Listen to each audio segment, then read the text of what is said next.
Handle Your High with Tadayoshi. All right, welcome back to Handle Your High with me, Tadayoshi, and I got my buddy Phil Heath, current Mr. Olympia. We just got dethroned this last year, but Yeah.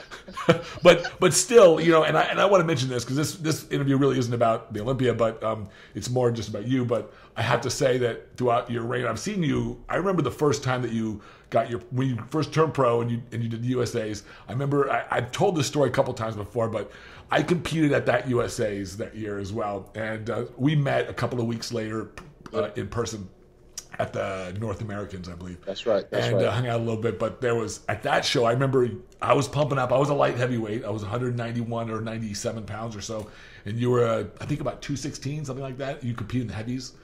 Yeah, we competed in the heavies. We weighed in. I want to say I weighed in that Thursday. Yeah, that's right. Yeah, I weighed in Thursday at like 214, and then you know how it goes. By the time you get up on stage, and then it's a 2-day show.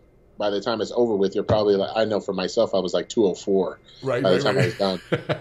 Yeah. Well, I remember they would usually historically line up one class ahead of what was next on stage, and so I remember seeing you guys file in as the heavies, and I was lining up to go back on stage. I remember turning around, looking around, and you started to pump up. You took off your sweatshirt, and I was like, "Oh man, there's the dude who just won." Now I heard you were coming, and I'd seen a couple of pictures. I think you'd just done the Junior Nationals. Yeah, did really well. Yeah. There was a lot of buzz going around about you, and I was like, oh man, okay. And then when I saw you, I was like, okay, I get it. I'm not going to win this one. But it was pretty cool. It's actually very cool. I've said this before in other interviews and other shows that sometimes it's easy to see stuff like that in hindsight. And what I've appreciated the most about your career so far has been you have a relentless attitude towards your own success, and I like that. And in spite of a lot of, sometimes there's people that I always think like you're doing it right when you have haters. It's like, they're a good barometer as to figure out like where you're at. Well, if there's an equal force going one direction, there's almost always a resistant force pushing back just for the sake of pushing back sometimes. For whatever reasons, but I sometimes feel like that whenever you have somebody, if you have a good strong crowd saying yeah, you're gonna have somebody out there saying nay.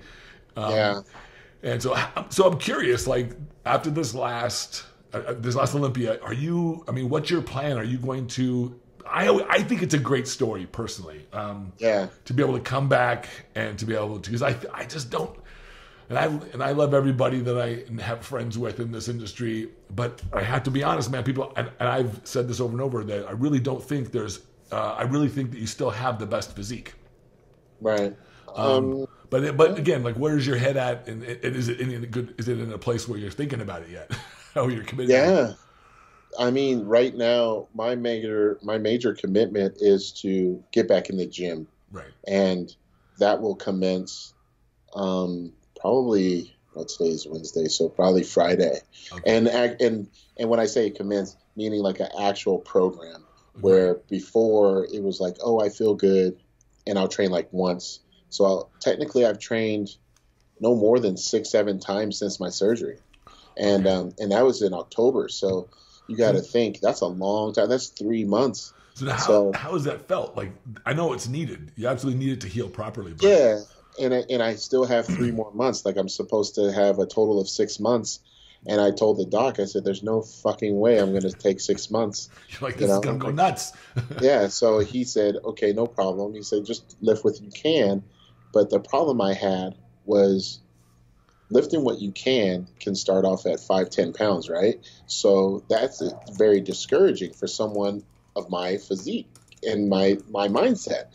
So it's like, okay, now I can relate to some people that start their New Year's resolution or whatever and say, I don't know how to stay motivated and this and that. And I'm like, well, the motivation hasn't stopped. It's just the frustration has increased. Right. So I had to learn to focus on some other things like business-wise while I was laid up. But now it's like I'm so much more smarter as to what I need to do because of this situation.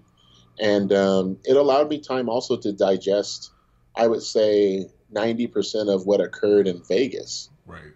That last 10%, I kind of, that's going to require some more chat, like with, judges or, other people to understand not what happened, because we know what happened, but moving forward, where do I fit in all of this? Because the type of physique that won isn't mine. So I still think I'm the best.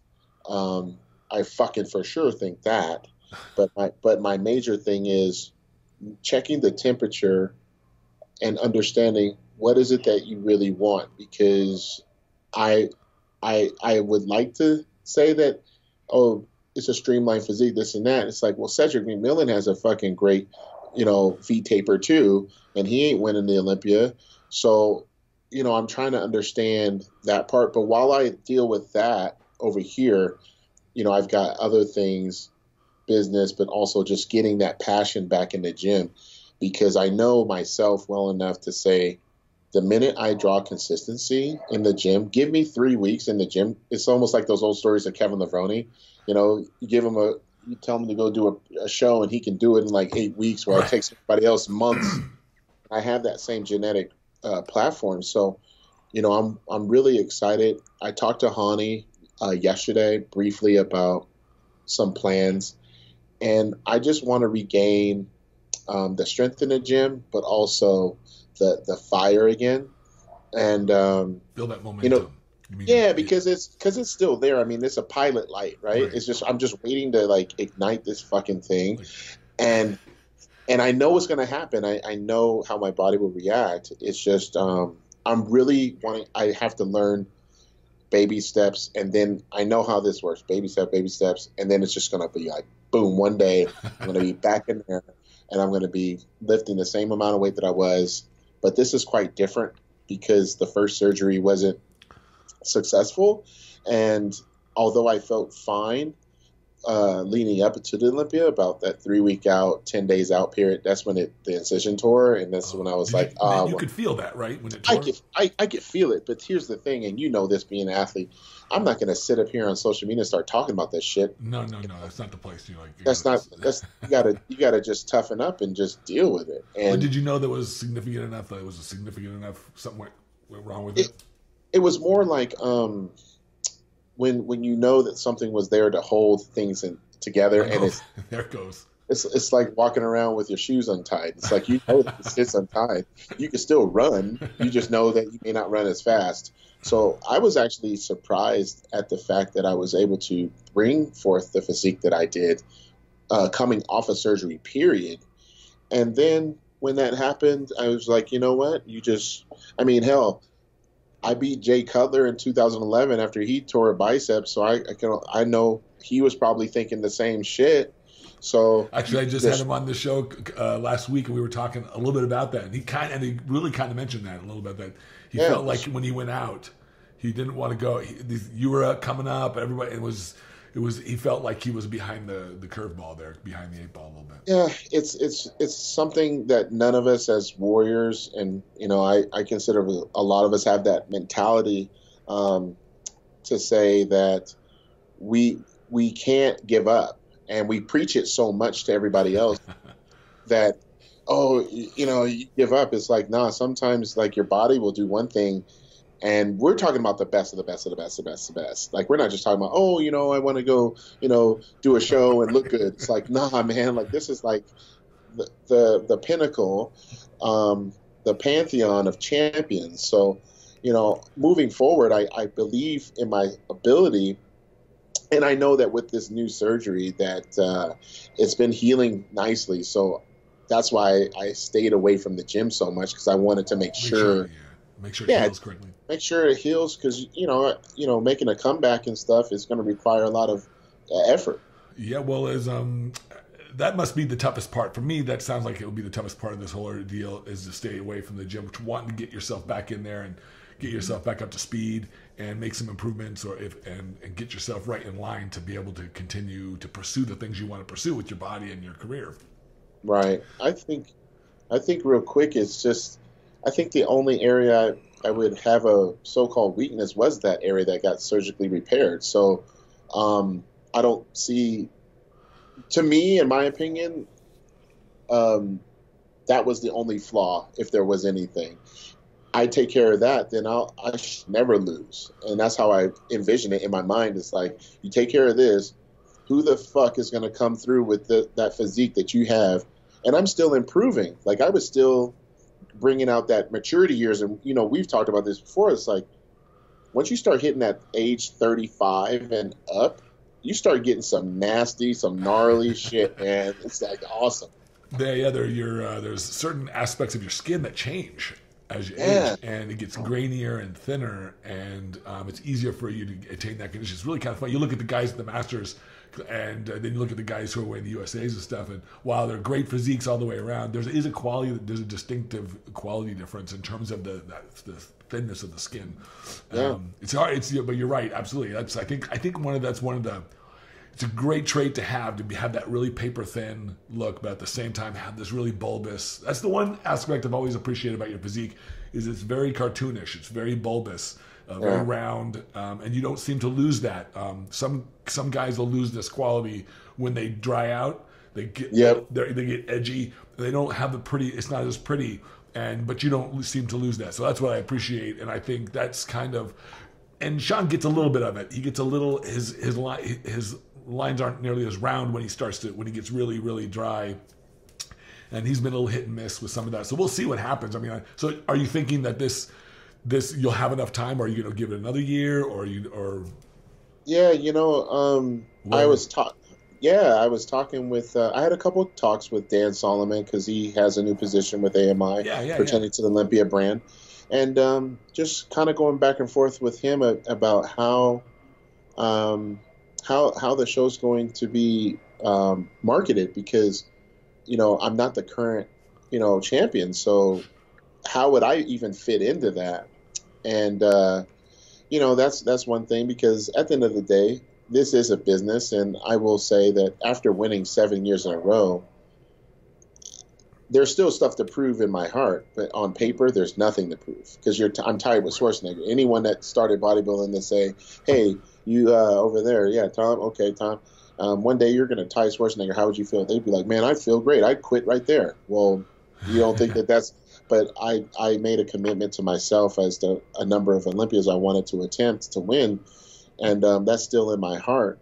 I just have to make sure that this next, I would probably say 5-6 weeks. Obviously, the Arnold Classic is coming. A lot of people are going to be like, well, where's Phil?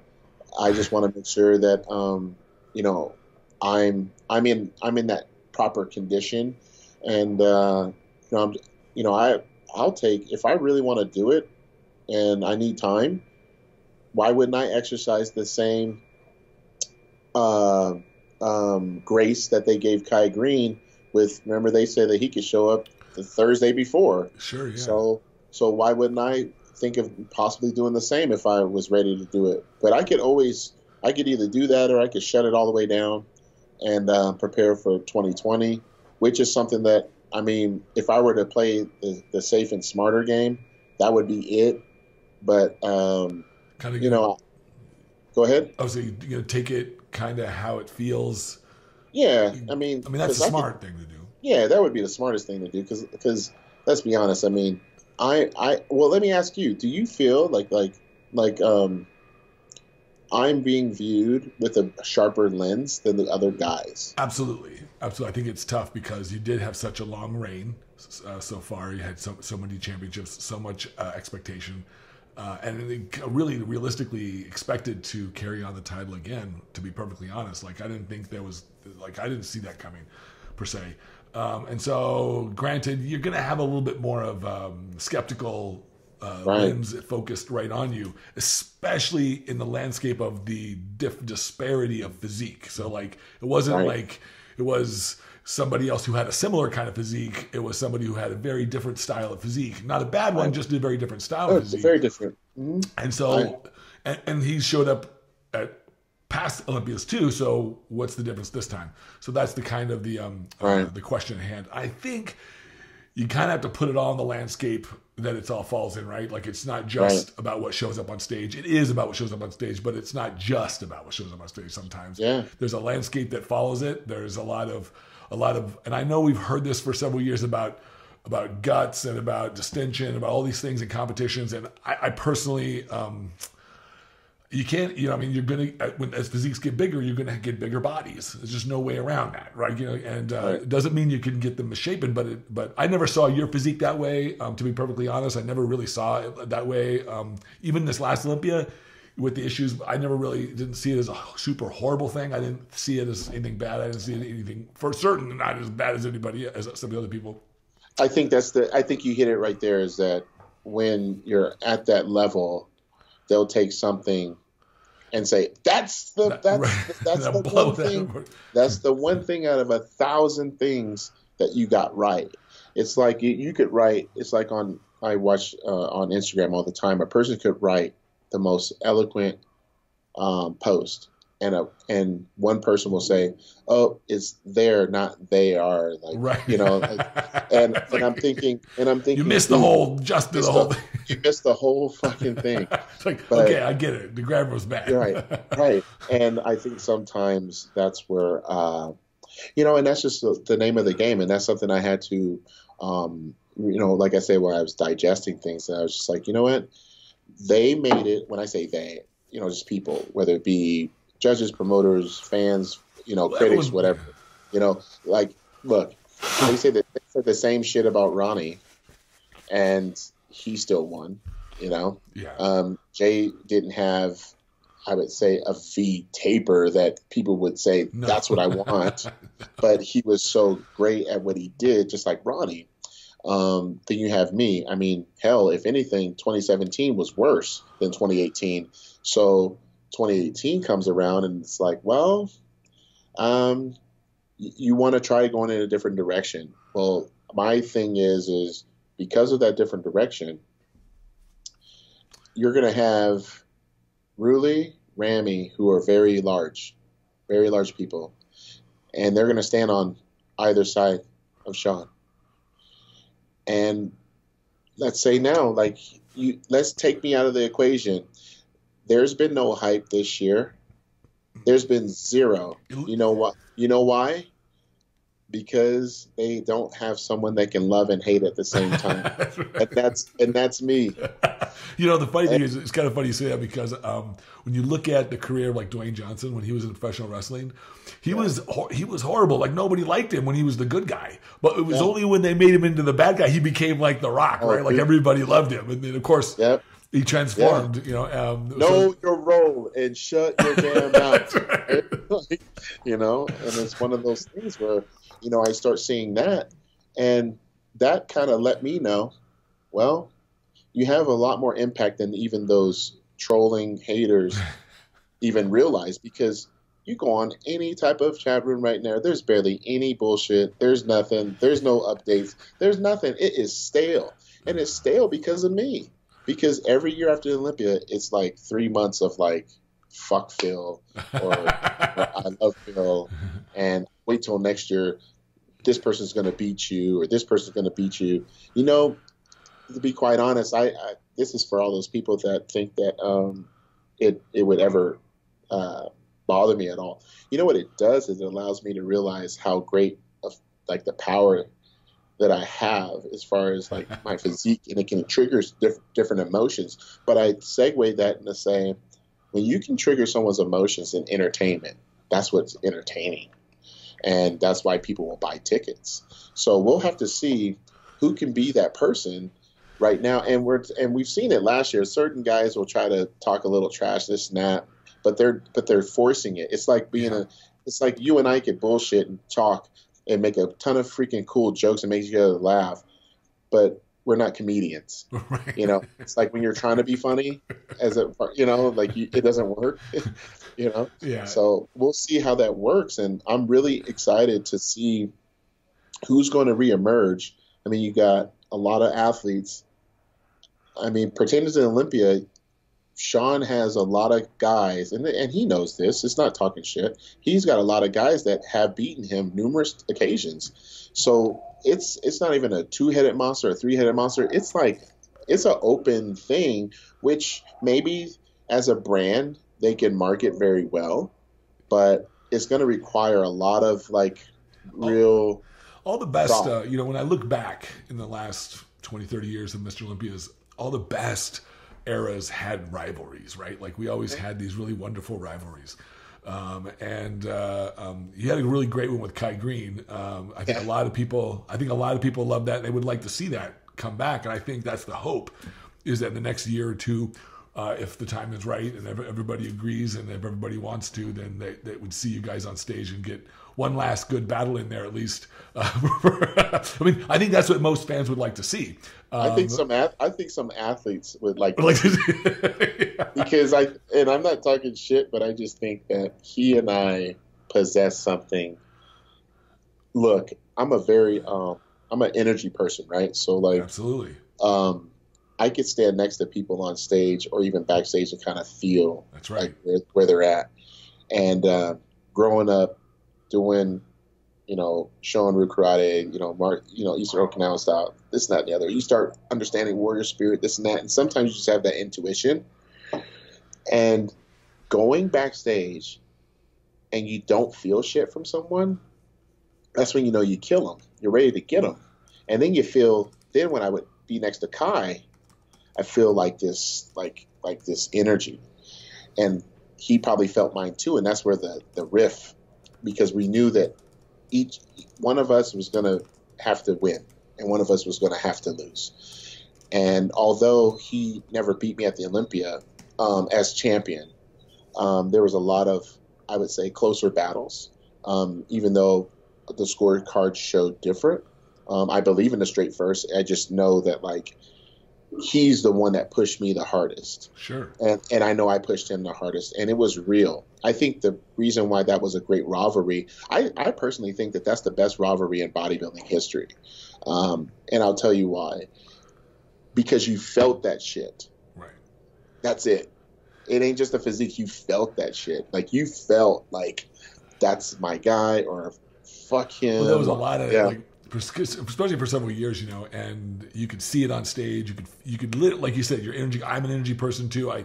You can feel the electricity in the air. You could feel the rivalry, and I felt it in a good way. I didn't think it was a bad thing, and I think that good competitors know this is what they want, right? They want. Oh, we loved it. Yeah. I mean, we loved it, and I'll tell you something. I got a message from him after the Olympia, and I was like, wow, he actually reached out. So we've had a couple conversations over the phone, and it's just funny to me because he and I still have that same energy we had when we competed, and it'll never leave. And we don't necessarily talk about let's do this again. Right, it's more, but we're just like we're in different phases, I think. But to summarize, I think that for sure it taught us how to be competitive, and the Olympia only means to what it means to you. Like, so for you, you want to be Miss USA, then fine. But some people, you always catch some of those people or scratch that.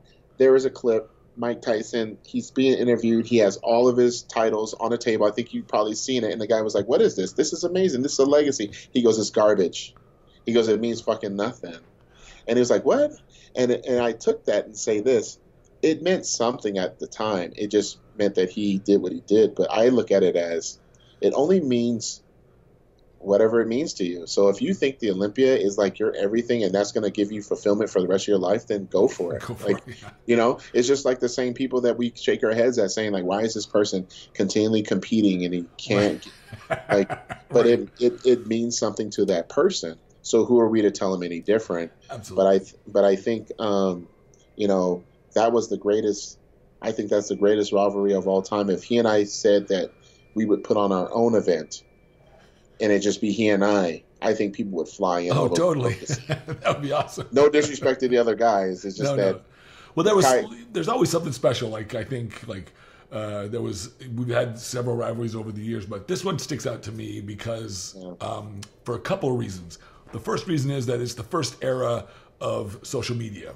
Yes. And that has brought so much more eyeballs to the sport and so much more attention. So it's not like before, like in the 90s when I was growing up into bodybuilding, where I had to wait 6 months to get a magazine to be able to see who won the Mr. Olympia. Yes. And so you really you did have a little bit of buildup, but you really didn't have the same kind of backlash. You didn't have the same kind of attention. You didn't have the same kind of eyeballs looking at it. And today, I think a lot of the new pros, they don't realize that, hey man, like you guys got it good. Like really, there's a lot of good and there's always bad, but there's so good. There's so much good. It's so easy. It's so easy, bro. Yeah. Remember, just think about it. When we were competing in NPC, I mean, my class at the USA's the year I won was 44 guys in the heavies. Mm-hmm. I mean, and we're talking about guys that did the show the previous year, was in top 5, not making the cut that following year. You know, there was a guy in your class, remember Randy Chaney? Yeah. He didn't make it. No. He didn't make it. And the year before, he was right there with Mark Dugdale. That's right. Right there. Right there. And I remember seeing that, and I was like, this is bodybuilding, man. This is bodybuilding. Like, that means that, like, any given day or any given year, if you're not bringing it, you're gone. And it was just that damn competitive. Back then, I think it dwindled a little bit as far as, like, the real, like, competitor.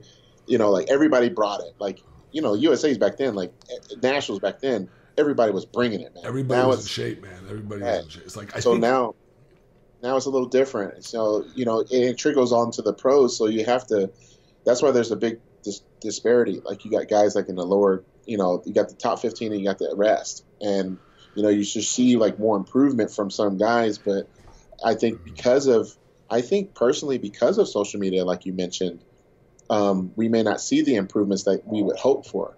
And the improvements that we see, look, when we see improvements on the phone, I could go through my phone right now and I could post pictures of like what I look like, and people would be like, man, that's amazing, this and that. And then you show up the next week and you look totally different. People still don't grasp that. Like what that really, they still have not grasped it. They still don't get it. And the competitors, because of them being so concerned with this phone, I'm all touching on it, but with this phone, they think they're also in shape. So they haven't gone to that next level. They haven't breaking that down, because you know what? They're probably thinking in the back of their head subconsciously, well, who gives a shit about that? I got followers over here that are watching my stuff, giving me hearts and kisses and stuff every day. Well, you know, it's funny you say that, because you're right. Like the part of the distinction for me is, so before, in any other sport, and bodybuilding especially, because it's a sport of aesthetic, it's a sport of how we look, and we're always interested in the audience, who's looking at us, like what do they think, like whether it be judges or fans or anybody, right? And when that is the case, and then you couple that with social media, which is all about this sort of visual contact, this sort of what others think of me. And I realize we live in a world, this is what it is, this is the landscape that we live in, but it's got to change.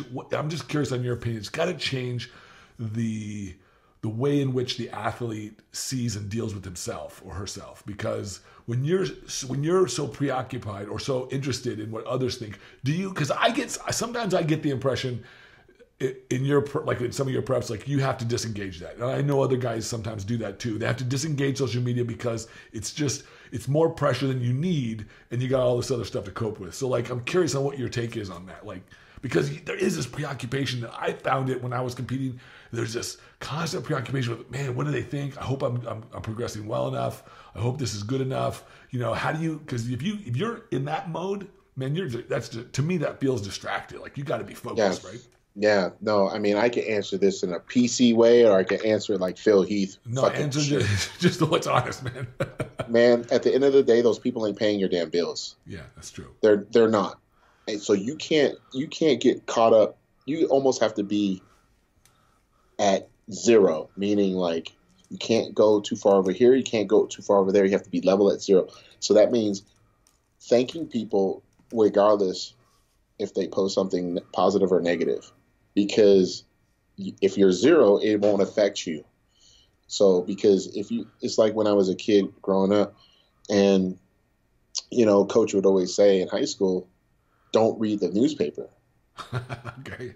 And you're like, what? Don't read the newspaper. He's like, what he's saying is don't read about yourself in the newspaper. Because guess what? Like, one day it's going to be like, oh, Phil Heath scored 25 points, had 12 assists, this and that and the other, hit a game-winning bucket. The next week it's going to be, oh, this guy sucks.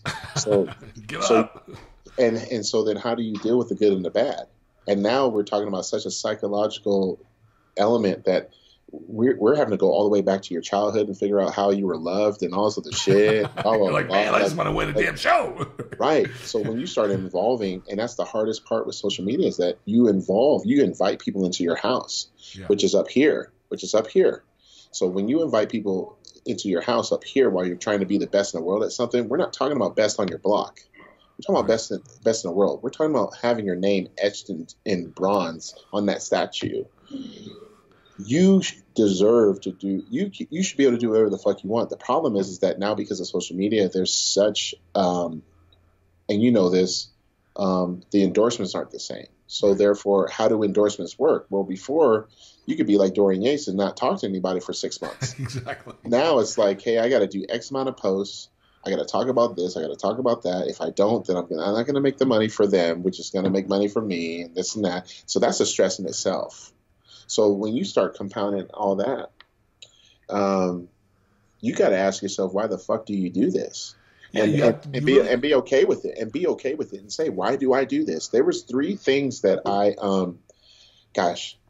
I'm glad that we're doing this interview, because first of all, we're friends, but more importantly, there's always, when I do interviews, I always try to find something I haven't talked about in other interviews. And I'll tell you this one.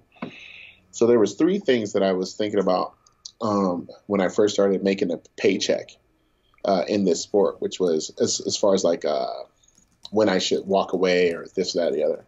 And number 1 was, no in particular order, but 1 was, am I good enough? Oh, really? Okay. Yeah. I mean, so, because some people stick around too long, but they're not, So if three of these are good, then you're good. So am I good enough? Is my body still healthy and fresh enough to do my job?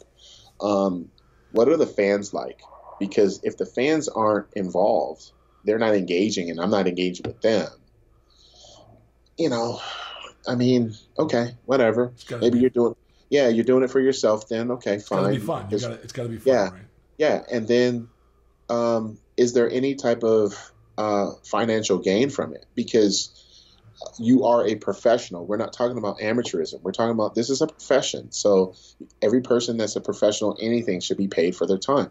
So if you don't have all 3, it's time for you to find something else. And I kind of did that when I was looking at like my basketball career in college. It's like, well, I'm not getting paid from it. I'm good, but not great.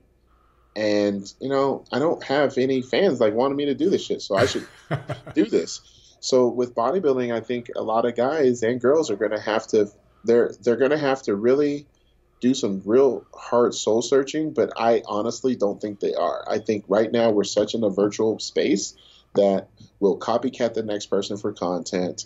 We'll say anything to get a sponsorship. Look, I'm just going to say I can get a lot of different deals, but there's certain ones that don't apply to who I am. Sure. And I understand that people want to pay their bills, but this industry shows that a lot of people are willing to sell their souls for very little gain, or for a lot of gain up front. But you're giving up time where you could create like some other type of craft, whether it be inside or outside, whether it be actually going to college or going to get a real certification as a personal trainer, not just some guy that like did a couple shows and you get trained by a Hani Rambod or a Chris Aceto or something, and now you turn pro and now you're over here offering online training and shit, like everybody else. But it's because of the market space. So you have that part, but more importantly, you have people that just, they want to be liked, man, and this is the easiest way for them to be liked in life. Like,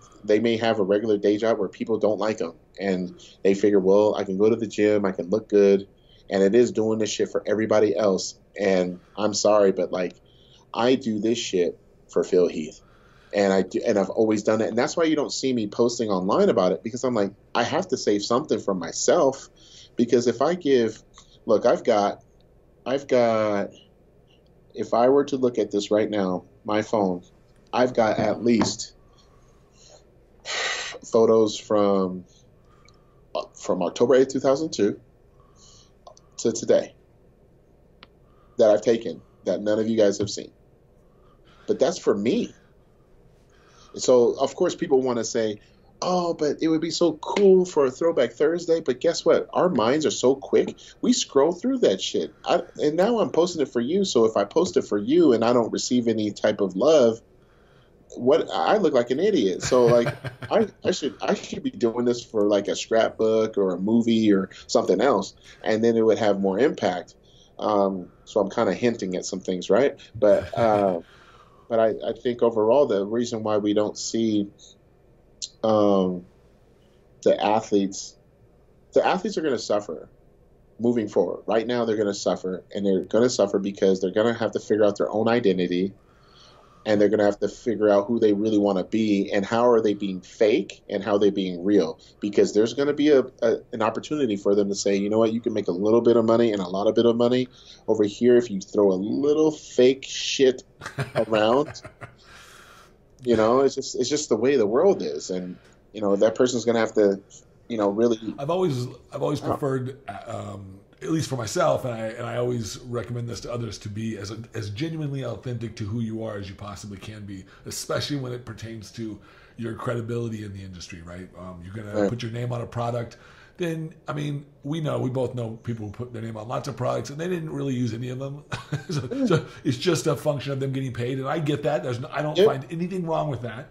Nope. That's the deal they agreed on. But for me, I think that it resonates deeper with with a person's fans when they can see some coherency to the kinds of things that you get involved with, right? Like you get involved with very little. I think what was it? Metarex was the first people that picked you up. Yeah, I remember. And then after that, you were a Weider athlete for many years, and then of course. Which they didn't have many; they just had the champions. So, and then of course I think there was a couple other companies as well, right? Before you had. So it started off right before I met you. Right before Junior Nationals, I was offered a deal with Weider Health and Fitness. Then that whole acquisition with AMI proceeded, and then I was actually listed as an athlete for both publication and for supplements, but I never did any supplement ad because they were peeling me away from it. And then later on, it was Larry Pep who hit me up. So Larry Pep hit me up and was like, "Hey, actually, Larry Pep hit me up and said, don't sign with anyone."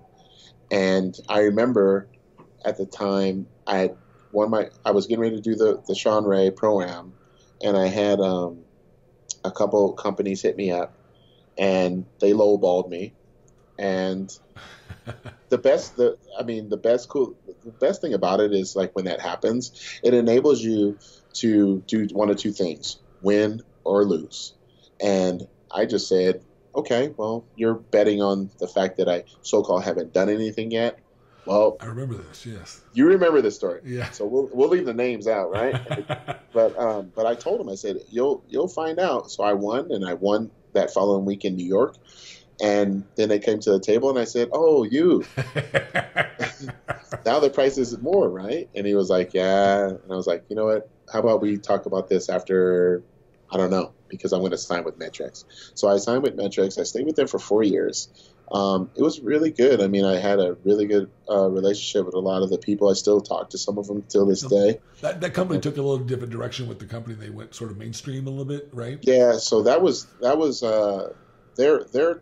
their company at that time was more focused on like C stores, so like the bars and stuff like that. And then they did have their sports nutrition area where I did excel at. But what made it funny was that I already knew all their products because I was selling them at Bally Total Fitness in Denver. So I'm like, oh, this works. I know what this is. I know what this ingredient does. I know this. I was like, so you want me to be a salesperson? You want me to be an athlete? You want me to be both? Like, let's go. So, but they, as far as like mainstream, they were supporting the World's Strongest Man competition. They were paying for that every year, and they put me in my first commercial. I remember that they put me on a commercial. And it was the first. I mean, now we're dating ourselves. I did the video shoot, I believe in 2008, after I got third at my first Mr. Olympia, right? Right. And they had me do a video shoot where they filmed on a red cam, and this is back in 10 years ago. That thing took an hour to compile. So one frame took an hour, but anyone that wants to Google it, I mean, it's pretty awesome. What did you guys do in the commercial? So what I was doing is just, lifting. And then what they did was I was training, and we had people in the background training and stuff. And then it was like a tear sheet, like they did a tear sheet in the commercial, basically saying like, from gym to office. Oh, I see. So the same movement that I was doing in the gym, I was in the boardroom with a shirt and a blazer on, and you had people in corporate attire. So it was really neat because it was like real acting and real staging. Like, cool. real, like you had to stay right in this mark and look right here or right there, because they were going to take that snapshot and then morph it into another thing.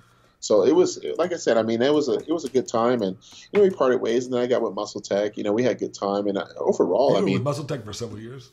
Yeah, I was with them for 4 years. So I spent 4 with Metrics, and then 4 with Muscle Tech, and then that was fun because I got over there during their time where they had less athletes, and that was the only reason why I did it, is because I didn't want to be amongst like a huge stable of athletes, because where am I going to get love? Where am I going to get the attention? That was the years when, at the tail end, where a company, where some of those big companies would take on several athletes, and you'd have like a team. A ton. Yeah, it was just crazy to me, because I thought, now you don't have any of that. None of it.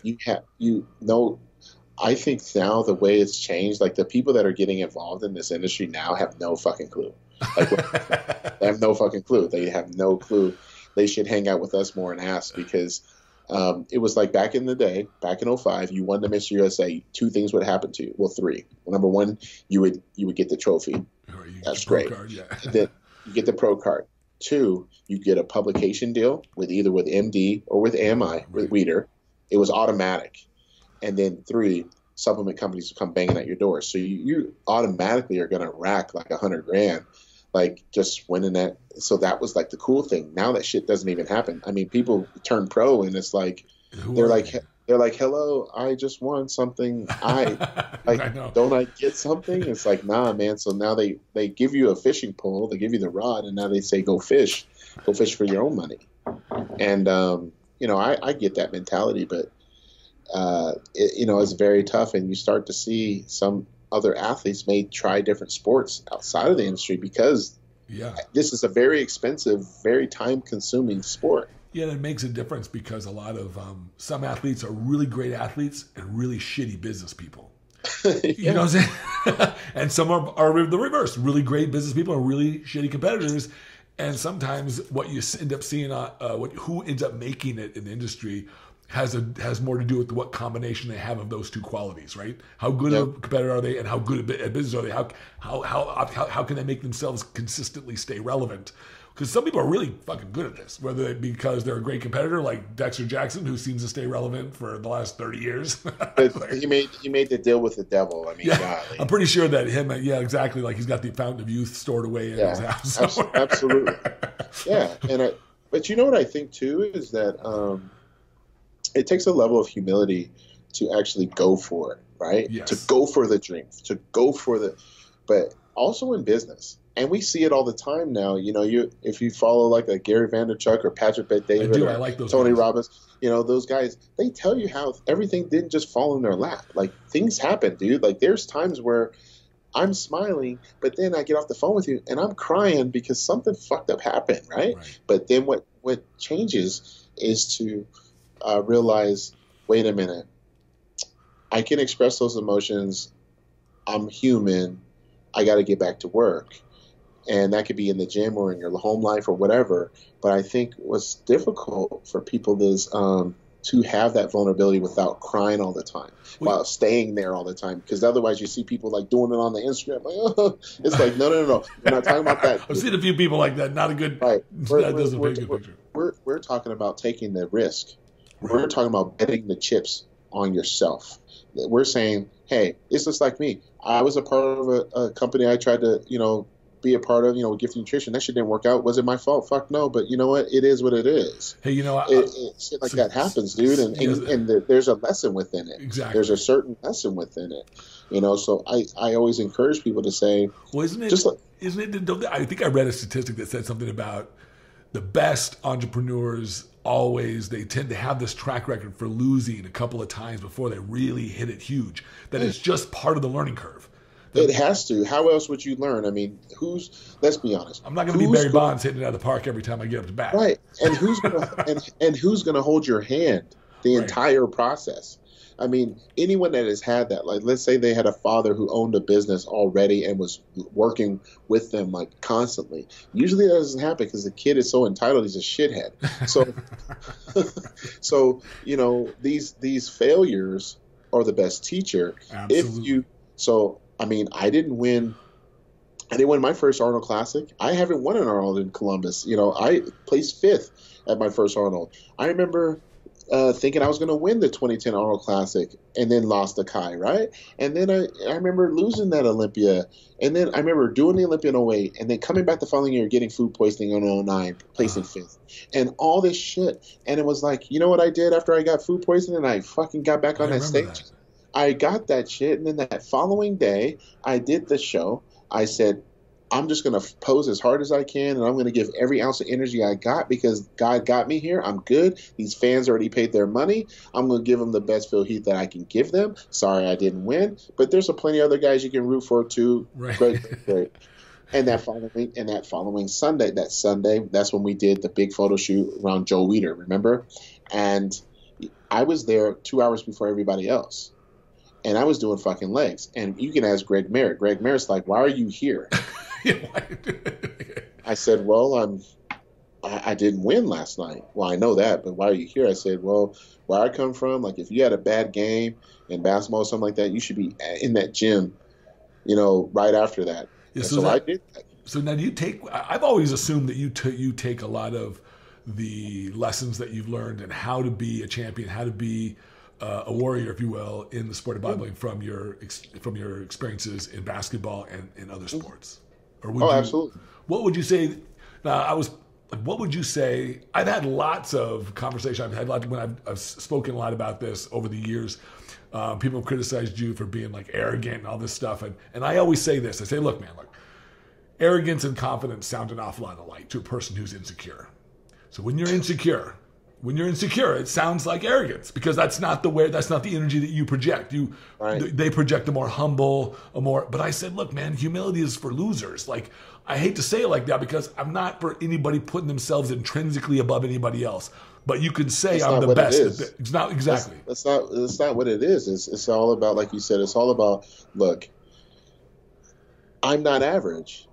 I knew that shit when I was fucking 6, 7 years old. I just knew it. I knew physically I was better than some of my friends. You do field day as a kid. Like you play sports as a kid. You know who's the best speller in your class. You know who the smart kid is. You know who's the math whiz in your class. You know all these things, man. And it's like some things can't just be taught, and I was, thank God, my parents met and they had me because I got blessed with some good stuff. So I just took that. But when people say, oh, yeah, cocky, arrogant, it's like, name a time where I actually said that so-and-so is shitty or so-and-so is this. I don't even criticize.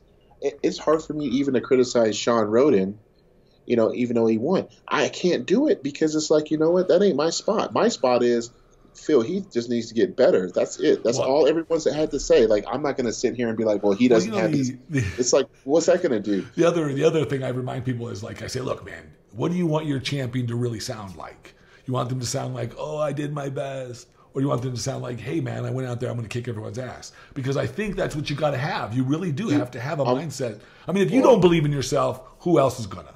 Well, I'll tell you this right now. Right. I could tell you this right now. And people should really, like, I will say this.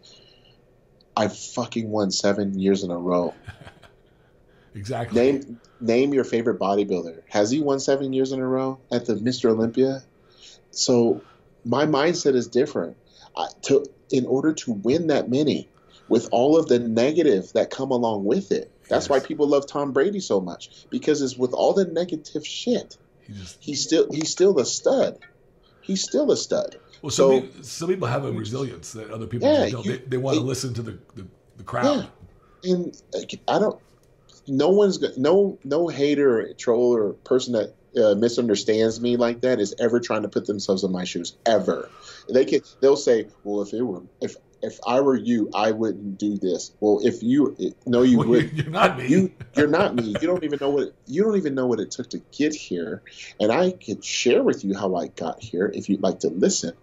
But most importantly, it's very difficult. That's why it's always nice to be around like-minded individuals. It doesn't mean that you had the same type of success. Right. It just means that you've experienced life and you walk into, like today, I walk into our conversation with a blank canvas. So therefore, we can have very authentic, genuine stuff. And that's just how I like it sometimes. But with people saying these things, it just comes with being misunderstood. If someone were to sit down with me and I would literally grill them and say, well, what makes me cocky and arrogant?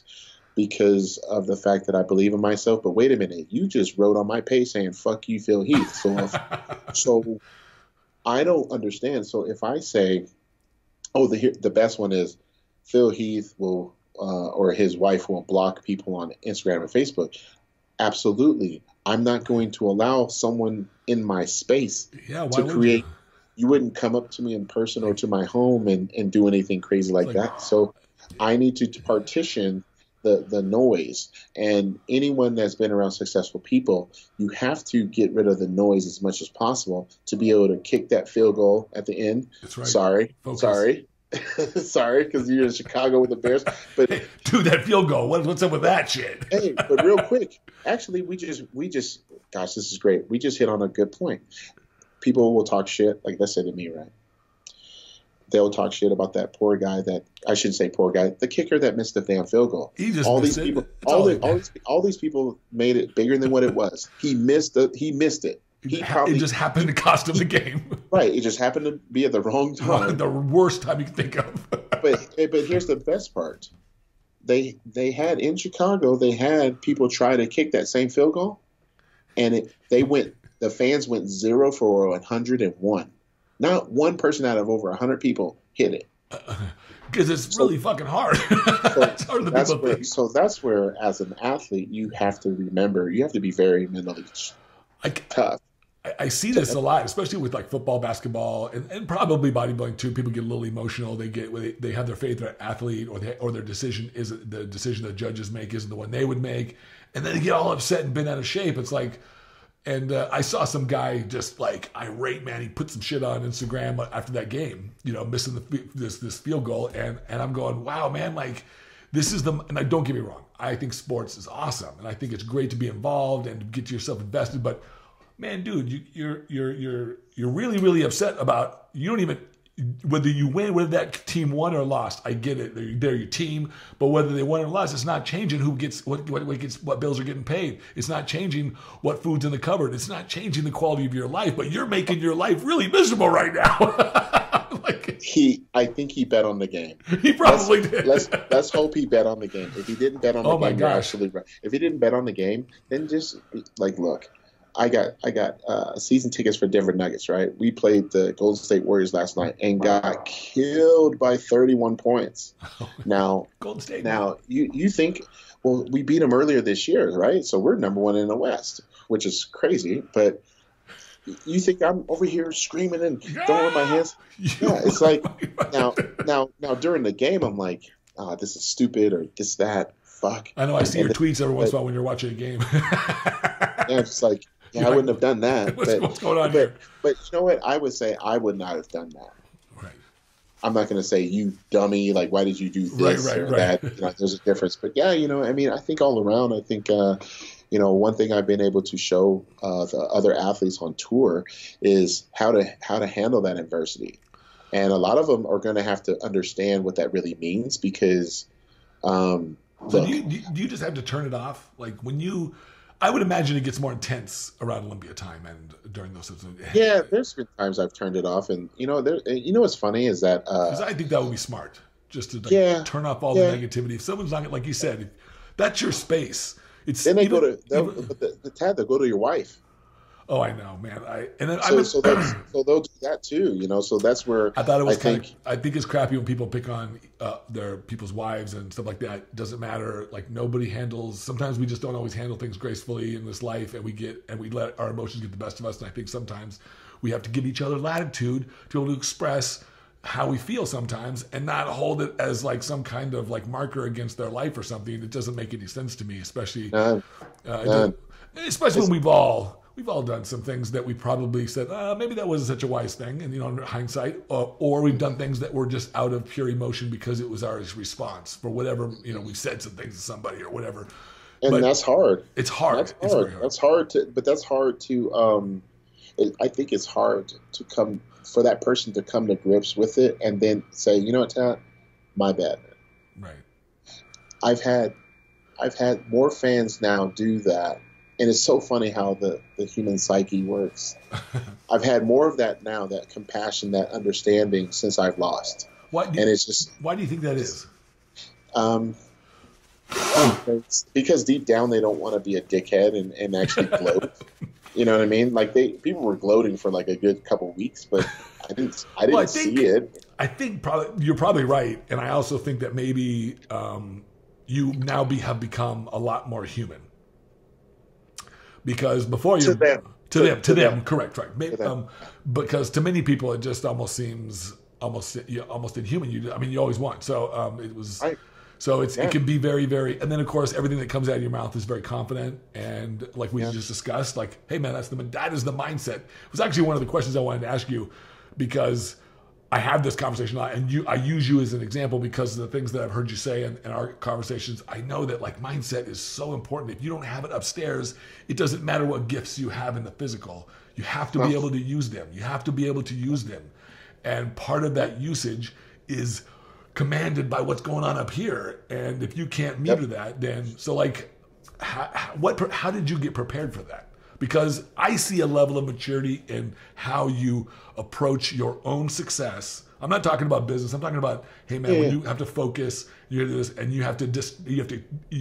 sometimes it takes you, I've noticed, sometimes it takes you a day or two to weed out, to get yourself sort of refocused after maybe a disappointment, but you do it.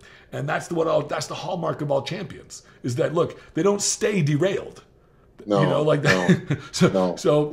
it's okay to get derailed, because that's telling, like you said, that's telling us something. It's telling us something about ourselves, what we need to do, how we need to grow, what we need to learn, how we need to improve, how we need to become the thing that it is that we think that we want to become. Whether it be the greatest Mr. Olympia ever, how do I become that? This is certainly one of those. It's like I was telling the story about how they make samurai swords, right? Like if you know anything about, they make these swords and they stick it in these hot coals, and they pound on it and they pound on it and they fold this metal thousands of times so that way you could push all the oxygen out and make the blade really, really, really, really firm and really hard, and it doesn't break and it won't chip. And so but sometimes it could take a couple of years for a master swordsman to make this thing. That's really very much like the life of a champion, a life of us trying to achieve our greatness. We have to pound on our life with the anvil of work and dedication and this belief in what we believe we want to become. It can't be what anybody else believes. It has to be what we believe. What prepared you to have that kind of mindset? I think... I know your dad was important. Was your dad a part of that? I've always wondered. No. Dad wasn't around at that time. My parents split when I was 3. Okay. And my stepdad helped raise me, and he was a working man. Mom worked all the time. So for me, playing basketball was awesome, because the minute I saw my stepdad nail, I just remember the house still exists in my family. I always wanted a basketball hoop, right? And there was no basket there. So but I had a ball that I would take to like a friend's house, something like that, if I got a chance to go, because it was kind of rough where I lived. So there was like it's like a ditch, but it was like in a circle. It almost looked like something was there previously. It's like a big ass hole essentially in your yard. So I would take the ball and shoot it in there. Oh. And imagine people driving by seeing this kid shoot the ball. Like, what the fuck is he doing? No, I was imagining like the ball going into something. Oh wow. So one day, I can't believe I'm telling this shit. Damn it. So then one day I come home from school, walking home from school, and I see my stepdad and he put a hoop on the garage. Oh, so you could play. So I didn't fuck up the lawn anymore. But I shot on that thing non-freaking stop, because with basketball you don't need a partner. You really don't. You can do it by yourself all the damn time. So I would make it. I was the type of kid that I was raised an only child, so I had to create. I had to be creative. I had to have a good imagination. So we lived on a corner, and there was a bus stop, like a city bus stop, like about maybe 30 yards away from my garage. So every time I could hear the bus, and every time I hear the bus, I get the ball. And I'm thinking, right when they pass, I'm going to shoot it and make it. Like, that's your crowd going by. Yeah. But then it was like, sometimes you miss, because there's always someone, like the bus will always stop there because someone lived in the area. So, but there's always someone doing this. Just a little ass kid shooting, but they want to see if they're going to make it. So I mean, I had such an imagination that I would take the garbage cans. I would take the garbage cans, set them up as defenders. I take the recycling bin. I remember taking a rope, but damn, I got my ass whipped for it, because I took a rope and took a broom and tied it around and made that a hand. Oh, so wow. I would dribble up and I'd have to shoot over them. Wow, you were really ingenuitive. Right. So I'm just doing all this. I mean, obviously I have some type of Asperger's going on. And I say that, and I say that in a positive way, because I'm like all over the place. And so yeah, I'm like, oh shit, stimulus, give me more. And I started thinking, like, I'm my own coach. You can teach me something and only have to teach it to me once, because that's just how I was raised. So like, whether it was I mean, shit, my stepdad wouldn't even let me touch a computer until I opened up the actual manual. Oh, really? Yeah, because he was an engineer, so like, right, you got to read the manual, right? he probably did that to think, well, if he's too busy reading the manual, he ain't gonna have time to be fucking up his computer. So, but those are the things. You ended up getting a degree in computer science, didn't you? Right. Yeah. So there you go. Right. So that's the thing, right? So I mean, going back all the way back then, knowing that the disappointment was going to be myself, like not putting in the time. I'm putting in the time. Like if I was playing in high school and we had a game, let's say at 7 o'clock, 7:30, school's out at 2:15. I'm going to horse around with my friends a little bit till like 3 o'clock, get home at 3:15, 3:30. And I bought, we had a different basketball hoop at that time, but I bought an attachment that went on top of the hoop that made the diameter smaller. Oh, so you got the hole smaller. Smaller. If the hole's so you smaller, got to be better. so you have to be better, right? So I was always into challenging myself and doing those things. And you know what I did? I used to go home. I used to shoot on this basket. I don't care if it was at night or it was raining. It didn't matter. I would shoot on this basket. Then I'd drive down. I'd go back down to the high school and score 30 points. And people were like, how is it nothing but net? Like every time, Phil. Like every time. I'm not telling you. Like, there's a hole in my yard. And right? But those are the things. Like I knew that it meant, like it just meant something to me. Like when I would see a kid try to touch the net, I was short and I was like, I need to touch the net. I didn't put barriers on me. And I think that that's great that my family didn't put those things on me. Like a lot of people, they say, oh, my kid's too short, he can't do this sport. Like, nah, like they didn't say anything. They just were like, I mean, they were surprised that I got a scholarship Division I, but I'm not, given the story you just told me, I'm not surprised. Yeah. I mean, it went all the way from there. Like I just refused to quit. That was your first dream, right? Was to be. Oh, for sure. Like I wanted to do that, and that was the biggest thing. Anyone that knows the Rainier Valley, Rainier Beach area in Seattle, Washington, we put out basketball players.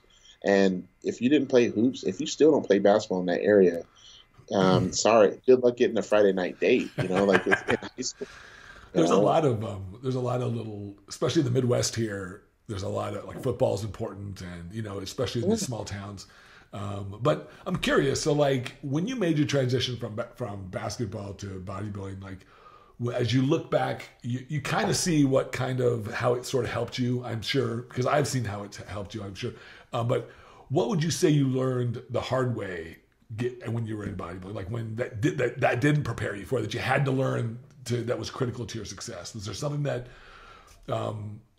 that you learned through the process of becoming a pro, competing as a pro, doing your business dealings, working with people in the industry? Like, what was the big lesson that you'd say, hey man, like new pros, this is what you should know, or at least something that was important to you? Like say, hey, look, this is something I needed to learn, and I learned it, but I learned it the hard way.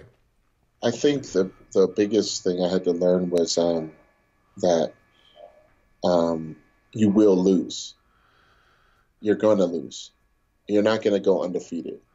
And that bothered me because going from being, all state in 2 different sports, being a state champion, then coming to Denver, not winning anything. Our team was competitive, but we weren't winning. And that was hard. That was very difficult to know that I passed up scholarships at bigger schools to go to a smaller school, and it just didn't work out. And I'm like, why? Like, why? Do you think maybe the universe was pushing you in another direction? I believe so. Maybe bodybuilding. I don't know. I'm just long of the short of it, and I hope someone hears this that knows the person. I had played, and you're in Vegas for the USA's, right? So you've been there many times. Many times.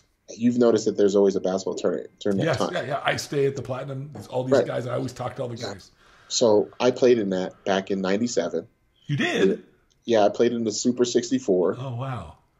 But guess who we drew? We drew this team out of Illinois, out of Chicago, called Illinois Fire.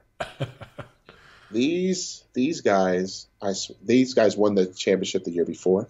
They had nothing but McDonald's All-American and ABCD camp, which is ABCD camp is a big camp for high school athletes. They have Nike camp and they have ABCD camp for Adidas. Adidas is ABCD.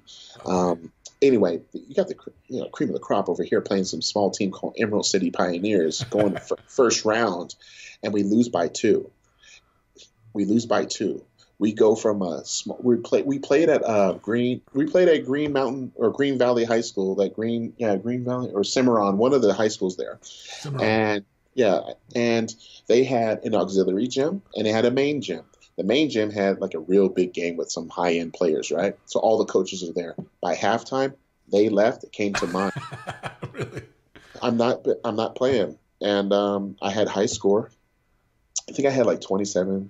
And I had 2 dunks, and I was just killing it, man. I still remember the shoes I wore. I wore the first. Of course you do. Yeah, I wore the all blue, the first Penny Hardaways. I wore those. Oh yeah. Those all blue ones, and I got the cover of the sports section the following day, and I mean I was. Man, Vegas is your town, man. Sounds like right. So it started back then. And I was getting looks by everybody, and I was getting letters and all that stuff. And, I'll be honest, man. I mean, my parents picked the University of Denver over a lot of other schools because of the education it provided. Right. It's a good school. So it's a good school. I mean, shit, right now it costs like over $60,000 to go there. So it's ridiculous. So thank God I got that for free. But but overall, I think, it didn't work out. Right. Sure. I was in high school, and I remember signing with the University of Denver. And when you sign as a senior, I signed before I did the early signing period in October. Okay. So anyone that knows that process, like your senior year could happen. You could either sign before the season starts, or you have to wait until after the season to do it. Right. So I signed early because I was scared. I was like, oh, I'm not gonna get signed because I got this new kid by the name of Jamal Crawford on my team. Now, anyone that knows Jamal Crawford, he plays in the fucking NBA. He's a fucking legend. He's now my teammate, and I'm thinking, I was just about to lead the state in scoring, and now I got to have him as a teammate, and he's way better than me. So, long or the short of it, I got a call from my high school coach during practice to go into his office, and there lies on the phone John Thompson. And I had to explain to Coach Thompson that I wasn't going to rip that paper up through the clearinghouse sit out a year and go to Georgetown. And I remember doing that, and I walked out of that office, and all my teammates are throwing basketballs at me because they're like, "You dumbass, you're not realizing like Dikembe Mutombo, Alonzo Mourning." I was like, "I understand that." They're like, "Allen Iverson." I go, "I understand that, but if I'm able to be looked at that heavily by him, then I should go to Denver and everything be cake, right?" Right. Well, that didn't work out. But here's the funny thing: the year that I was supposed to play, like actually play at Georgetown, was the year that he had to resign. Oh, really? Yeah. So it just worked out. Like, so you talk about the universe. He explained it to me, and I hope I get to see Coach Thompson again and tell him this, because he told me, he said, "Rip it up. I don't play freshmen anyway because I want you to get your education. I want you to get acclimated and this and that. You'll practice, but you won't play. You're red shirt. You won't travel. You'll be you're getting your schoolwork done. That following year, you'll play some, not a lot. You'll learn the system even better. By the time you're a junior, but you're a sophomore, you'll start." That year, he was gone. So I would have never played for him, really. And I look back at that and I say, well, the universe was also telling me that you need to stay in Denver because look at what happened. There's something special there for you. Like I would have went to DC, I would have been playing, and then what? After that, I've been working a business job, doing something else, and never would have thought of it. Maybe in computer science, who knows, right? Yeah, I would have been doing something else. So I mean, it's just one of those things that things work out, and that's for kids. That's for adults. That's for kids to see my story and say, you know what? I'm a firm believer. It works out. It works out. I do. I'm a firm believer, especially if you have the intention for it. So, like, I know there was. It seems to me like you always had you seem to always have this intention for some kind of sports greatness, some kind of something to push yourself physically to achieve. It's the achievement, I think. Am I correct in assuming that that's kind of what drives you? Oh yeah. I mean, and that's, some people want challenge. They say, "Oh, I want the challenge," or I want this. Some people just want achievement. Some people just want to see how far they can take themselves. And that's the way I've always seen you. But I could be wrong. That's kind of the way I've always seen you. I've always been that type. I mean, like I shared you the stories about me playing basketball with no one around. And, I could be in the gym here at Armbrust. I've trained here past hours for a reason, because I know, like, if I'm in here and if I'm willing to be in here from 10 p.m. when they close to like 2 a.m., that lets me know that I want this more than the average person. That lets me know that I've slept in that leg room after killing myself, passing out. I had the EMTs knocking on the window, on the glass. Okay. Right, because they can't just bust it open. Right. They were just, the weights weren't on me, but I was on an angled leg press and I fell asleep on it. And that's happened numerous times. And I remember waking up and oh shit, it's 3 a.m. and I'm like, do I go home? Or do I wait this out a couple hours? Wait a couple hours, get something to eat up the street or the little village inn, come back and hit cardio. And those are the things that I started thinking. I was like, man, you're fucking crazy. And I'm like, yes. And I like it. Exactly. The next person, if the person that competes against me knew all this, they would quit, because like, I've been challenged with so much stuff, and I'm sure they have too in life, but I made the best of it, better than the average person. So that's why I've won, because I still have life happen to me. I still have bad things, but I know how to partition and to say, Phil, you have a great opportunity.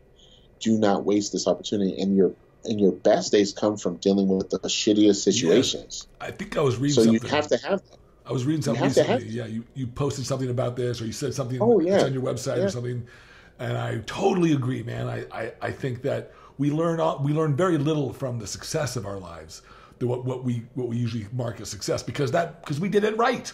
We got it right. There's nothing to learn. We got it right. Shit. Yeah. So it's like, but it's the stuff that we fall short of a little bit. I wouldn't even call it falling short. I read this study when I was like 15. I was inspired by what made the top 1%. It seemed like to me there was a top 1% athletes, right? Baseball, basketball, football. There's this top echelon that's just far above everybody else. The Michael Jordans, these kinds of people who really excel. What makes them different? And they did a study. Some psychologists did a study, and they analyzed their characteristics, and they all seemed to have these very similar characteristics. But the one that stuck out to me at 15 years old that was just like, blew me away, was that none of them saw losses as losses. They did not identify with a loss. They did not define their experience. Maybe they lost a game, but they didn't say I lost. They actually got excited about it. Some people call it embracing the suck. They got excited about the actual prospect of being able to learn something new. Like, hey man, we didn't win the championship, but man, they have this laundry list of things that they got to work on. How am I going to make myself better? Because when you're at the top, like you said, people don't realize, I tried to explain to people, like when you're at the very top, it is up to you now, solely up to you to motivate yourself. You are the only one. You were the only motherfucker that's going to be able to light that fire because you're the best. All day. And you really have to be able to feel comfortable in your own thoughts. Yes. And you have to do that. And that takes practice. Like, because you always hear about like fighters doing that and then they go dark, like mixed martial artists and stuff, and they go dark and they won't talk to anybody. And guys in bodybuilding do it too. Like they go dark and they may have like a mood swing here and there and this and that. And it's like, learn how to control that energy. You should learn how to focus, not just on like doing this and all this other stuff, but like here and understanding where you fall short emotionally, and learn about your own emotional intelligence, because the more emotionally intelligent you are, that's what's going to keep you at the highest level. It's like, look, I can shoot free throws 10 out of 10, right? Now add some external pressure. That makes a big difference. It makes a big difference, right? But why? It's the same motion. It's you. It's the same. It's here. It's what I've allowed into my space that can distract me from like, look, what? It's like, are you fucking serious? It's like, how does a person? I mean, this is a far stretch, but like, how does a person walk a tightrope? Or, you know, how do you walk like shit? I mean, half the people can't walk a straight line. But, right.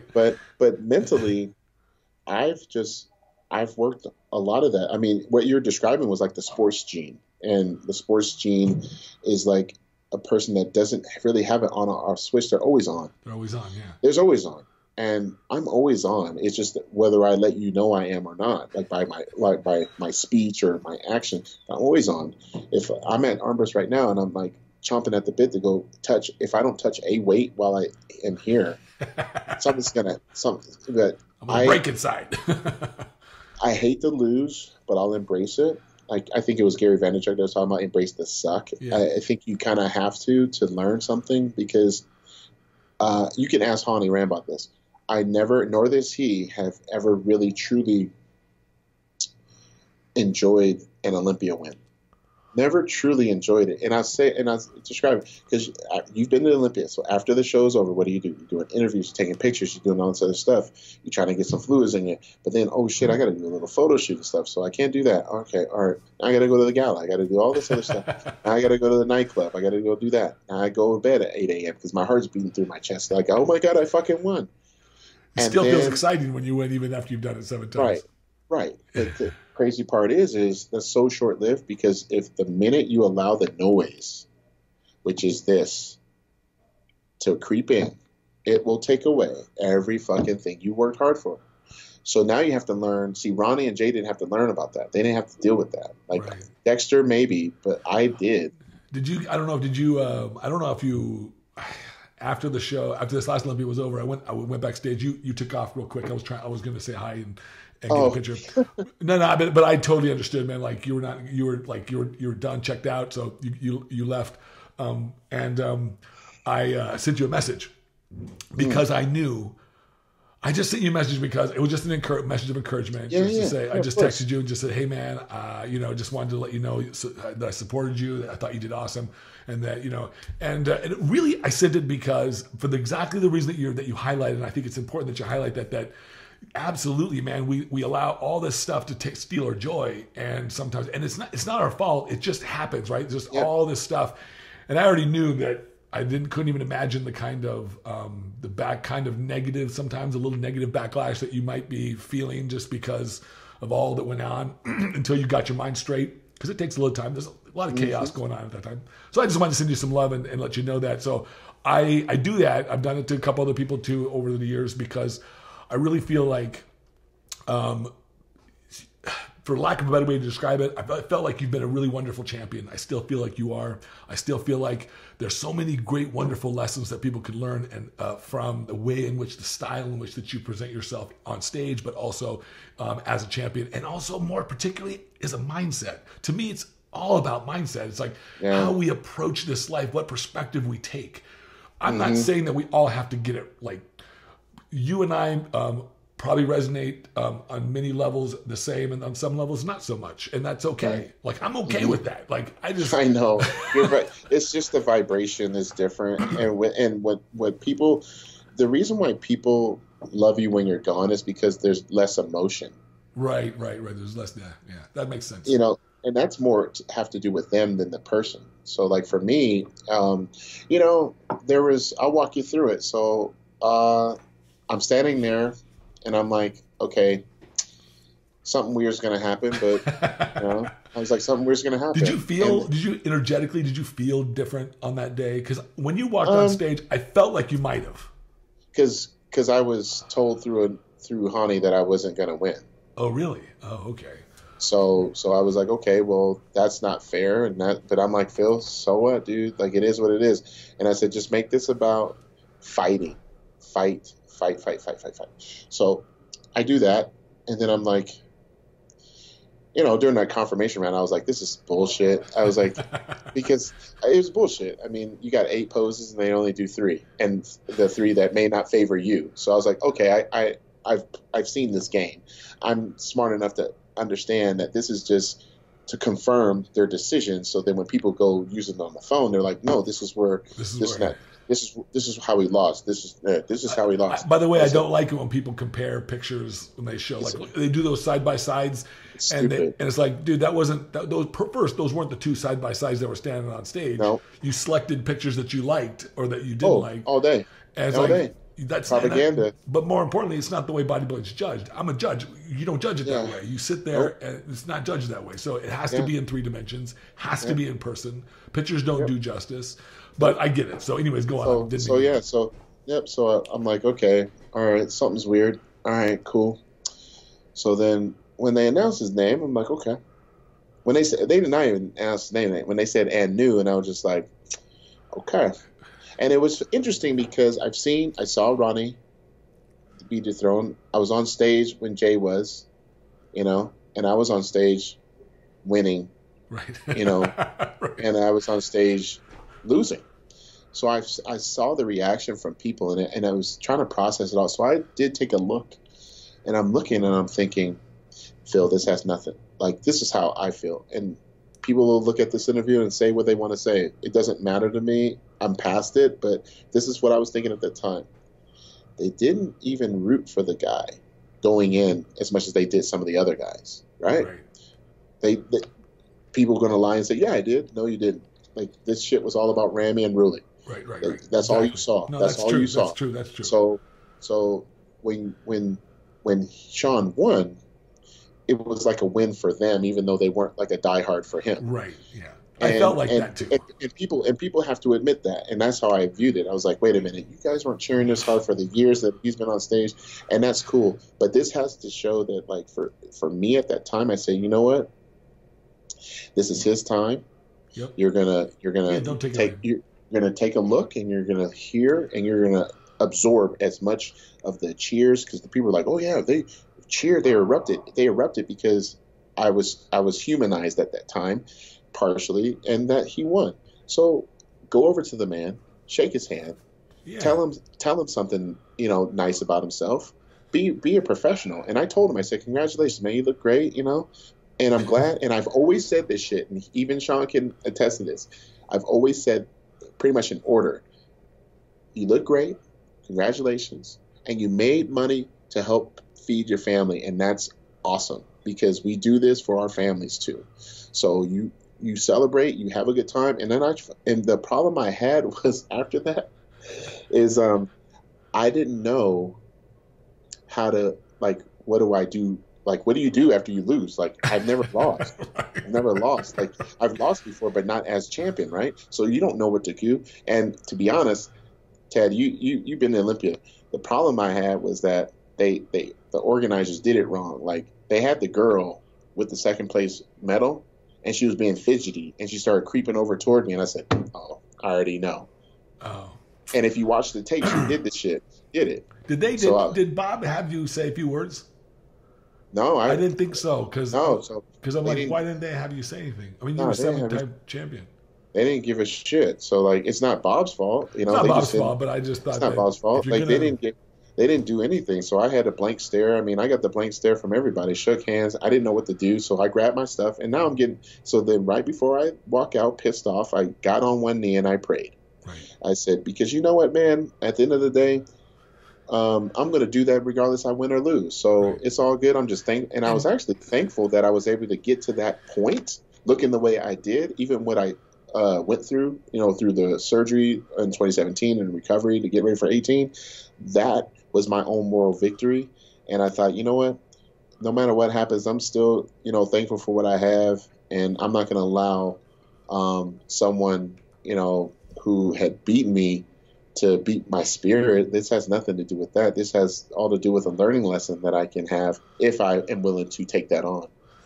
Absolutely. And I think kind of funny, it's kind of a nice moment. I think you knelt down on stage, right? I think I remember seeing you. Yeah, on the side. And like I think it's kind of appropriate that you said, I mean, I would have done this anyways. And you're gonna what most athletes have to realize is they're gonna walk on stage and walk off the same way. Yeah. Like you're the same dude. Yep. Or lady. You're the same person. And it's how you see yourself. If you walk off, and we're all guilty of it, of putting ourselves in a disposition that isn't favorable to us, right? Right. We're allowed to do that from time to time, and so we just don't want to hold ourselves in those positions. No. I mean, I definitely said a couple of things as I walked off, but I wasn't happy at all. And I had every fucking right to not be happy. I'm not happy about it. Like, why should I be happy about losing? Right. But, I was happy that I made it that far, to the opportunity. But as I walked off, here's the problem. Because I had a couple people actually complain, like, oh, Phil wasn't around backstage after this and that and the other, And I was like, it wasn't me being a dick. It was about me not knowing what to do. This is foreign territory. Like, I've never been dethroned. I'm usually the winner. I'm usually the winner, so, like, I'm usually chilling. So what do I do? So I look around, and I was just like, no one's here with a microphone. No one's here with a camera. So you're going to go back. Get your clothes on. Okay, put your shit on. And I thought, okay, do I need to take a moment? Am I tripping? Am I good? And that's what I said to myself. I said it like literally out loud. I was like, you tripping? You good, man? And I was like, nah. And I just, you know what I said? I looked at that check. I looked at the medal. And I said, I'll never wear this. I said, this is bullshit. And everybody knows it. And I was like, even if they don't know it, I said, and I was pissed. I was like, fuck this. But you're going to just get out of here. You're just going to leave. Yeah. You're just going to leave, dude. I would wear it as a badge of courage, man, just to show everybody that next time I put something on here, it's going to be something different. Like, this is reminding me more so than anything else. But there you go. But here's the thing, like, when we talked about, like, how certain athletes think, it's like, did I really lose? No. Because now I'm in my mind, I'm like, nah, you didn't, because the microscope is unless much harder. You quit. That's the only way you're going to lose if you quit. If you're like, if I'm done, if you say I'm checked out, like I'm defeated.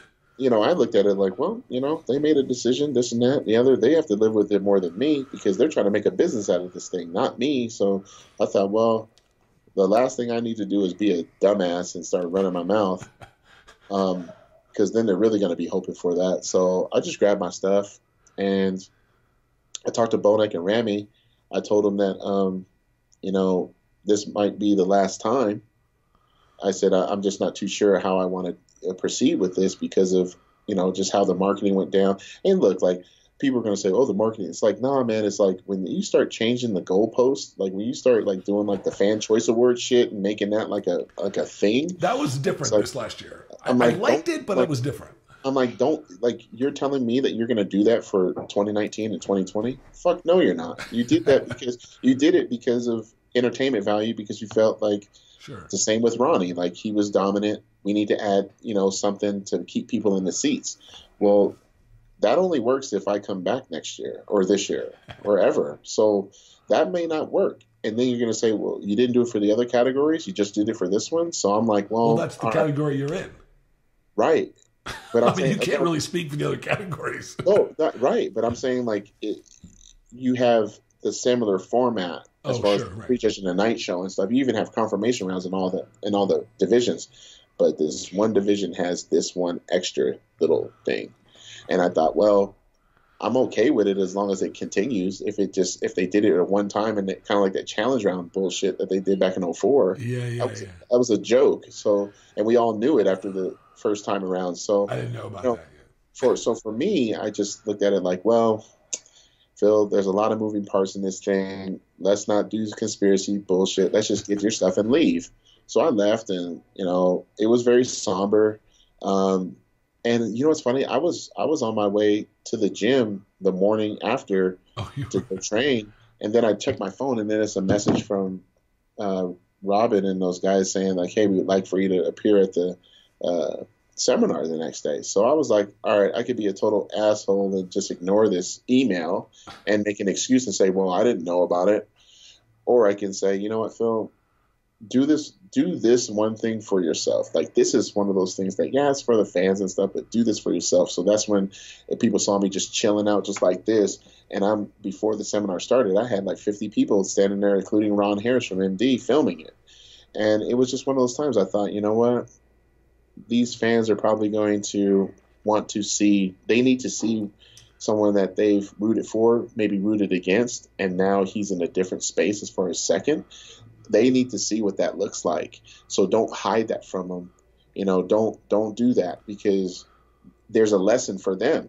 Yeah. And so I allowed myself, and this is where we talk about the vulnerability and the emotional intelligence stuff. It's like, you got to be cool with yourself. And if anything, if someone wants to question my humility, that's being humble as fuck, because I could have, I had it out. I could literally say nothing, but I kind of, I think that seminar, I would say dominated the conversation because I had a lot of good things to talk about. But, I just felt like afterwards, that night, that day, that seminar, I was just able to, I talked to Sean. I told him, I walked him through how he was feeling. I knew exactly what he was feeling. And I thought that was neat. Because I know what that feels like. And I was like this. And go ahead. I was saying, I think it's also a good thing to have the previous or the last Mr. Olympia or champion, especially for so long, to be able to impart, say, hey, look, man, get ready for this, get ready for this. I think that's important. Like, I hate to say pass the torch, because this isn't really a pass the torch. It's more like,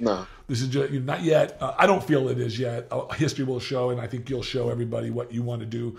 Because I have a lot of faith in you. I really do have a lot of faith in you. Not just because we're friends, not just because I've known you for so long, but because I do. Because I am a connoisseur of bodybuilding, have been for so many years. And no matter what anybody says, there is a quality to your physique that is unique and that is worthy of the title. And that's why you've had it for so long. And no matter what anybody else says, I don't care. I've had many discussions over the years with people after the Olympias. Yeah, and there's like, well, you were there. What did you see? And I said, well, I saw it the way the judges sort of saw it. I haven't had many Olympias where I think there was only one Olympia where I totally disagreed, and it was before you were competing in the Olympia.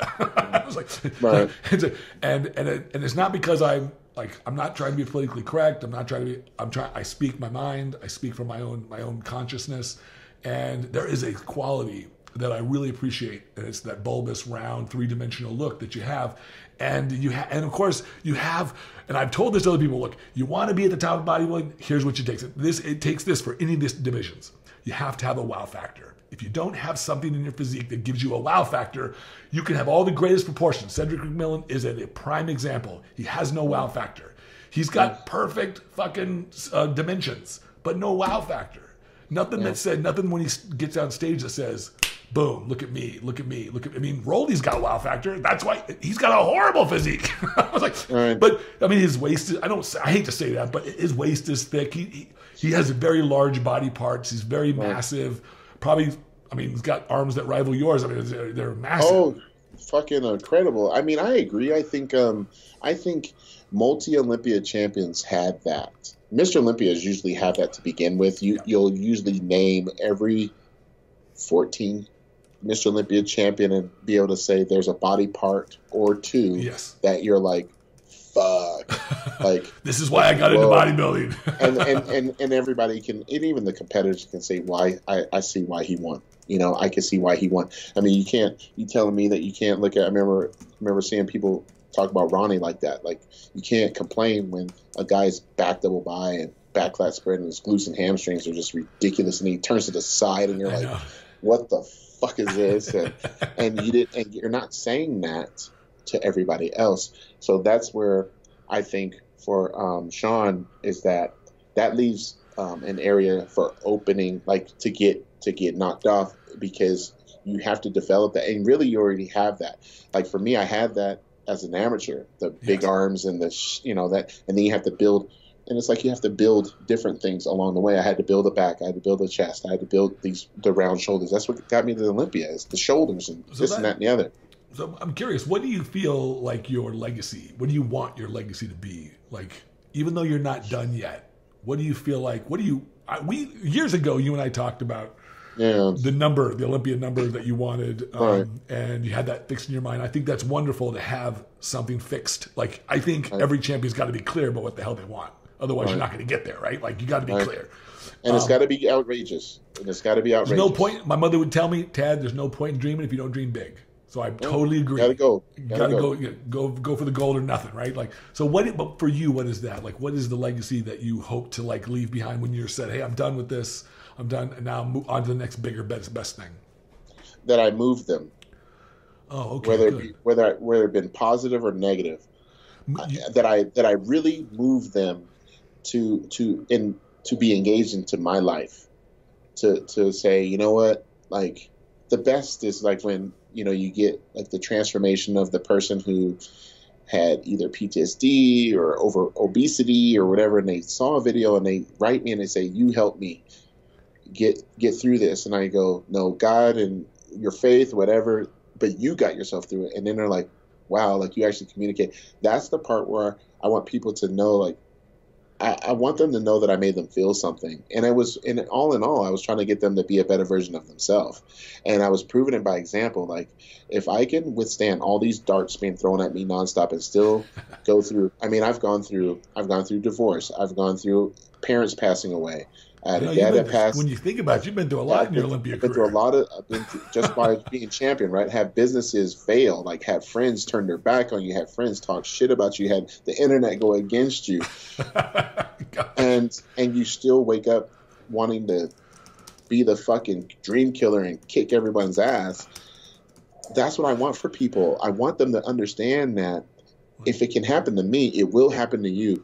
If you want this high level of success, this shit probably will happen, like not in this order and stuff, but life will happen. But like you talk about mindset, I want them to understand that my mindset was to be the best I could be no matter what was thrown in front of me, and then to not be afraid to go at it again. Like, I'm not afraid to do Olympia. I'm not afraid of doing anything. It's just more like, how does this work best for me at this point? I'm in a different part of my career. But, I will say this. I won the original Sandow. I got the gold one for the 50th. That was cool, man. and I've got the new one. Oh, so the new, what'd they change on it? It's like a little bit taller. It's taller, heavier. The first one weighs like 28 pounds. The gold one's like 24 pounds. This one's close to 50, and the one that's close to 50, they finally got it right, and they started putting the fucking year on the damn trophy. So what was up with that?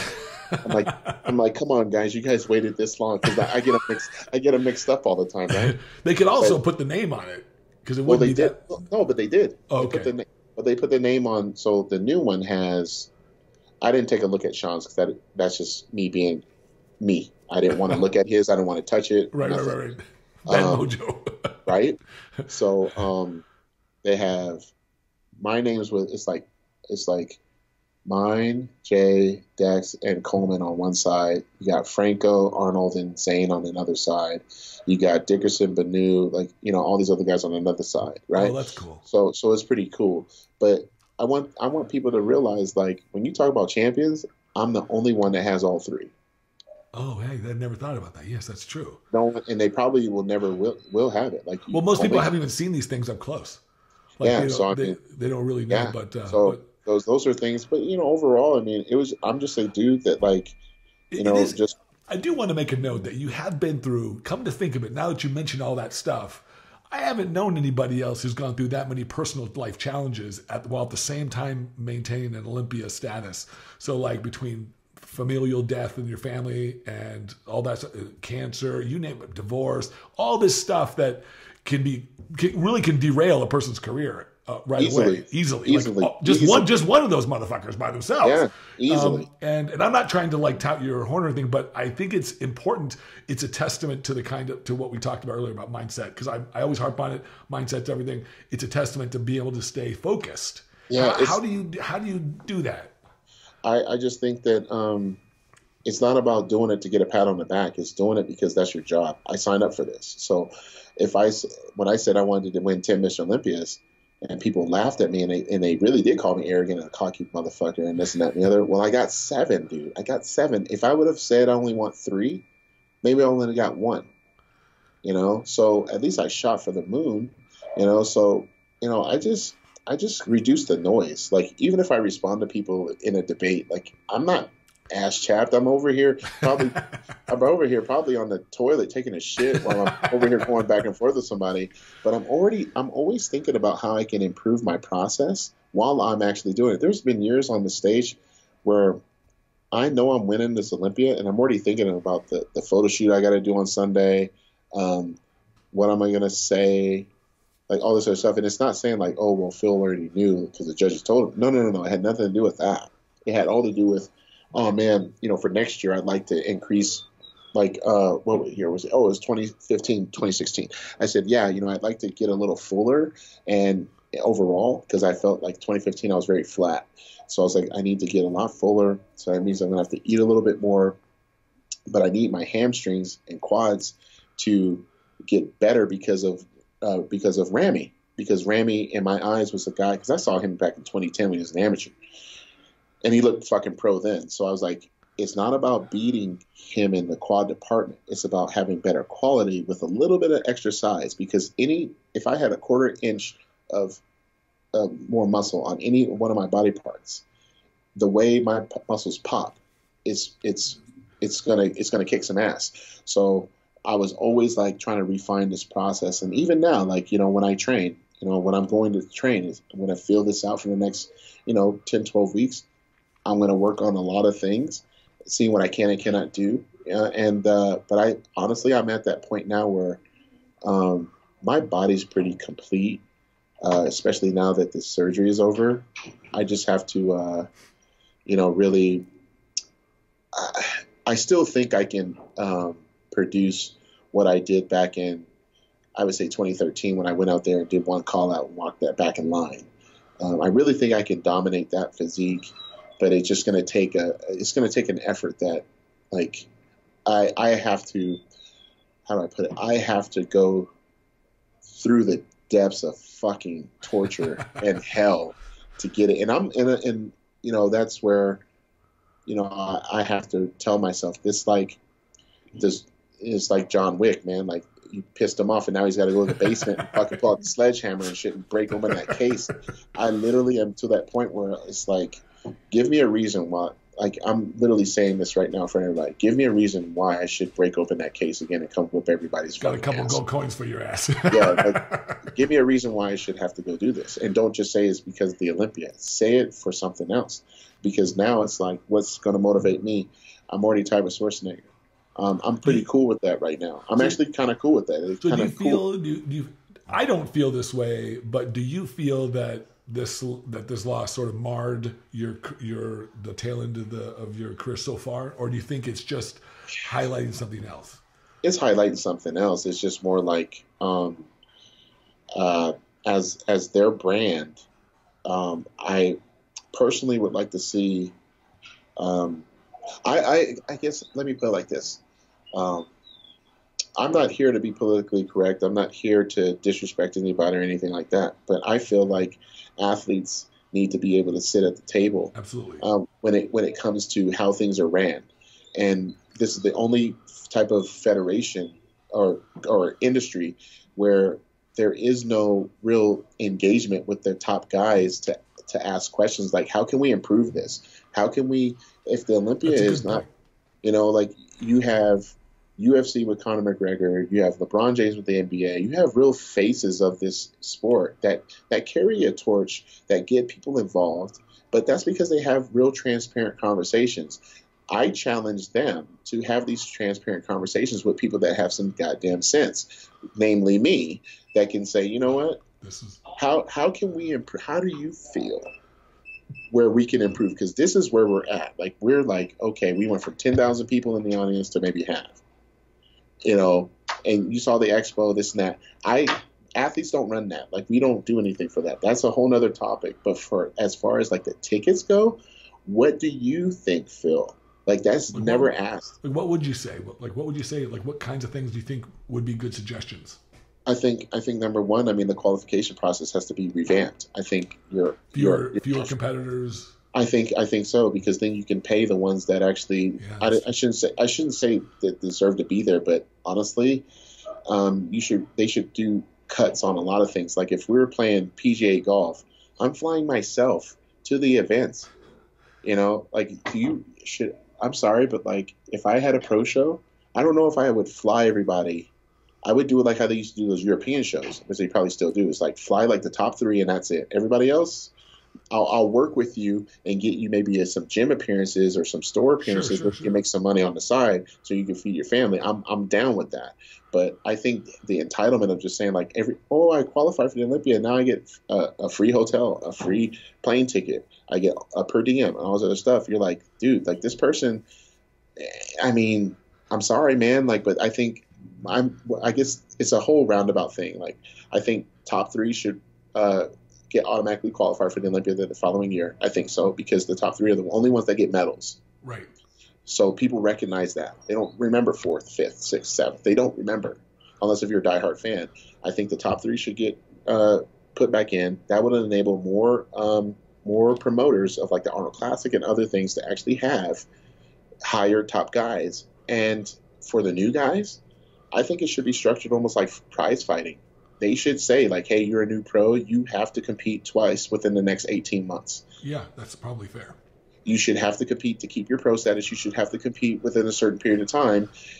And if you don't, it doesn't mean that you have to go back to the NPC. It just means that you'll have like a qualification circuit where you'd have like maybe some list of like lower tiered pro shows that they have to do. Yeah, I think that everyone who shows up at the Olympia, we should know who they are. Like, right. Sometimes, and I hate to say it like this because I'm not trying to diss anybody who's showed up on the stage, because they're all great athletes, but some of them I'd never heard of. And but the problem is that they never did anything on that stage. So it's not to say that shame on you, Phil, for saying it. No, I'm trying to help you and say, you know what, man? You would probably go to the Olympia. You would go to the Olympia anyway. You're going to go get paid from your sponsor to go to the Olympia, or you're going to pay it out of your pocket. So you know how much money you could probably save? You probably save a few $100,000 just from reducing the cost in that. And then you have to. And I even pitched this. I pitched this years ago with Kai, and I said you should be paying appearance fee for certain people to even show up. Like, they pay Tiger Woods to go show up. Oh, I know they do. Yeah. And you know why? Because he brings it. He brings a ticket. So if you like, people will say, oh, well, it's all about money, Phil, and this and that. No, it's about business. If you want that Conor McGregor Floyd Mayweather fight, you're going to say, look, like, here's your private jet. You guys are going to fly here, here, and here. You're going to talk about this. You're going to say whatever you want, and you're going to have a certain format. We could have been doing that in this with Kai and myself and still keeping it very authentic, meaning like it's not scripted. It was real. So I'm saying, like, don't discredit the fact that athletes shouldn't sit at a high table. There should always be Chris Paul sits at the high table in the NBA because he's the athlete's rep. There's a players association. But now you're messing with the whole architecture of our federation itself. So I'm not saying that like we have to change it, but I'm saying that we should all have an opinion as to what could help, because we're the ones with the highest social media following. So we get hit with real genuine emails, real genuine DMs about, they'll tell us stuff. Fans tell us stuff more than they tell a judge or a promoter, they're going to, because they're talking about, they're fans of us. So why not say, hey, Phil, what do you think of would be a good location because of doing the Olympia amateur or the Olympia, or we're going to do a new pro show out in this country. What do you think? Like, do you have fans from there or this, that, and the other? They don't even know that data because we're not sharing it. And these are things that are getting like just assumed like, oh, well, we'll just do this. And it's like, I think you're right. I think having a voice, having you got to do it. If the pros had a more powerful voice, I thought that for a while there, Bob Ciccarello was supposed to be doing that. Sean Ray was doing it first. And that was back when I first turned pro, and that never happened. And you know nothing ever came of it. And I'll tell you this: Bob, Chick, and Sean did a great job at trying to make that work. I mean, these guys were getting us. They were really trying. They were trying hard to get us health insurance, and actually, Bob, I believe, got it. But guess how many people showed up to the meeting? About 20 people. Oh. Not even 20, like 10. So this is the problem.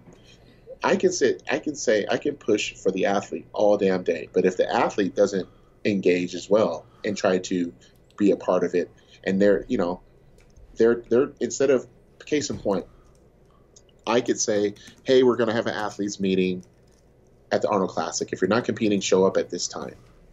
I'm going to get 5-10 people. They'd rather go fuck around in the hotel lobby and shit right. and checking out chicks and talking shit about whatever than to really do something that could help their well-being. I mean, could you imagine by now? I mean, the athletes should already have health insurance. They should already have term life insurance. I mean, these are things that are very important. And as an independent contractor through a federation, a person should want to say, you know what? Absolutely. If I should have that. So if I get hurt, if something happens to me, I'm not having to come out of pocket all this crazy ass money because we lift heavy ass shit that could hurt our bodies later on. So, I just think there's a lot of things that could be happening. I would like to be a part of that process as an athlete, still competing, doing that. I don't want to 10 years from now, I'm turning 50 and then say, oh yeah, let me be a part of that. I like to do it now because my voice is very strong, and I'm going to do other things outside of bodybuilding like I always have. I'm going to have even bigger endeavors outside of bodybuilding, but I'd still kind of like Schwarzenegger, still have a landing pad here to do other things. Because let's be real right now, God forbid, Lorimer's gone. Both of them. God forbid, Arnold's gone. Where does the sport go down? Where's the successor in the Arnold sports? Where's the successor in the Olympia? Like, where are these people? And are they visible? See, Arnold's very visible, but take him out, who's visible? With the Olympia, Ben and Joe are gone. God rest their souls, man. But who's visible to push that agenda? And that's my whole thing is I'll do it, Let me sit at that table. Let me talk about this stuff. It's just important because athletes aren't getting paid what they could. There's no strategic, in my opinion, maybe I'm speaking out of turn, there's no strategic partnerships with major corporations with this. No. So, and why is that? There's people that go to the Olympia that are CEOs of companies, whether it be supplement companies or even people outside of here. Why aren't we having these opportunities? Why aren't there, so Amazon's not the corporate sponsor anymore? Okay, so who else? There should be someone lining up. One of the biggest missed opportunities I think that we're missing as an industry right now is the connection that we have with Hollywood, because there's so many celebrities and movie stars and athletes, professional athletes who have a lot more visibility than we do in the world there with people. They love bodybuilding. They fucking love it, and we have so many people that they admire. I know you have lots of fans who are celebrities, the top athletes. People see it on my social feed. I mean, come on, we should be leveraging those relationships. That's what I think. My friend Rock Shabazz, Rock. So Rock Shabazz. So Rock, he trains Shaq, right? So Shaq has always wanted to see me compete. So he comes to the Olympia last year. Everybody's backstage. Oh my God. And I'm dude is huge. Yeah. And someone's like, why aren't you going over there and run over there saying hi to Shaq? I said, you don't realize he's here for me? And it's not being arrogant. No, he came. That's why he came. Yeah, I was wondering why he came, because he showed up backstage and yeah, why'd he come? yeah, I was like, oh, that's cool. Shaquille Yeah, you O'Neal's think he's here. just like, oh, just dicking around, like, oh, I'm just a Hey, 7 foot. Mr. Olympia's on this weekend. I'll just take a look. Right, right. No, it was because like I've managed to develop certain relationships with different guys and this and that, and they want to show love back. So why wouldn't we try to leverage these things? The minute you guys saw Shaq, y'all should have been like, who does he know? Everybody wanted a picture. Right, everybody wanted a picture, but but they're not thinking like, wait a minute, who trains him? Oh, Rock. Hey, Rock, is he and Phil cool? Because we'd like to maybe see some content with both of them and shit. Boom. I mean, when I was with AMI, they did a thing with Nate Robinson in Muscle and Fitness, right? Nate Robinson, a former NBA player, sure, slam dunk champion 3 times over, and he also went to my high school in Seattle, Washington. Oh shit! Why they fucked up, dropped the ball on that? I'm like, you guys don't get it. I personally know. Look at my social media feeds. See all the blue checkmark people that hit me up, like, and I have conversations with. That means that there's synergy involved. Let's use that. Let's use Absolutely. that. So, I'm not going to hang it over someone's head and be like, yeah, I know all these people and stuff. It's like, no, man, we know each other because I show love to multiple different industries, multiple different athletes, celebrities, and they show love back. And you don't think that I've been DM'd to say, hey, man, let's get a workout in? I mean, do people realize that the more, like you say, there would be more eyes if that were to take place? Well, I think it would also shake loose when you get celebrities involved who are high profile. It would shake loose some of these bigger corporate endorsements as well for the industry. Yeah, I mean, I don't it's just think a lot.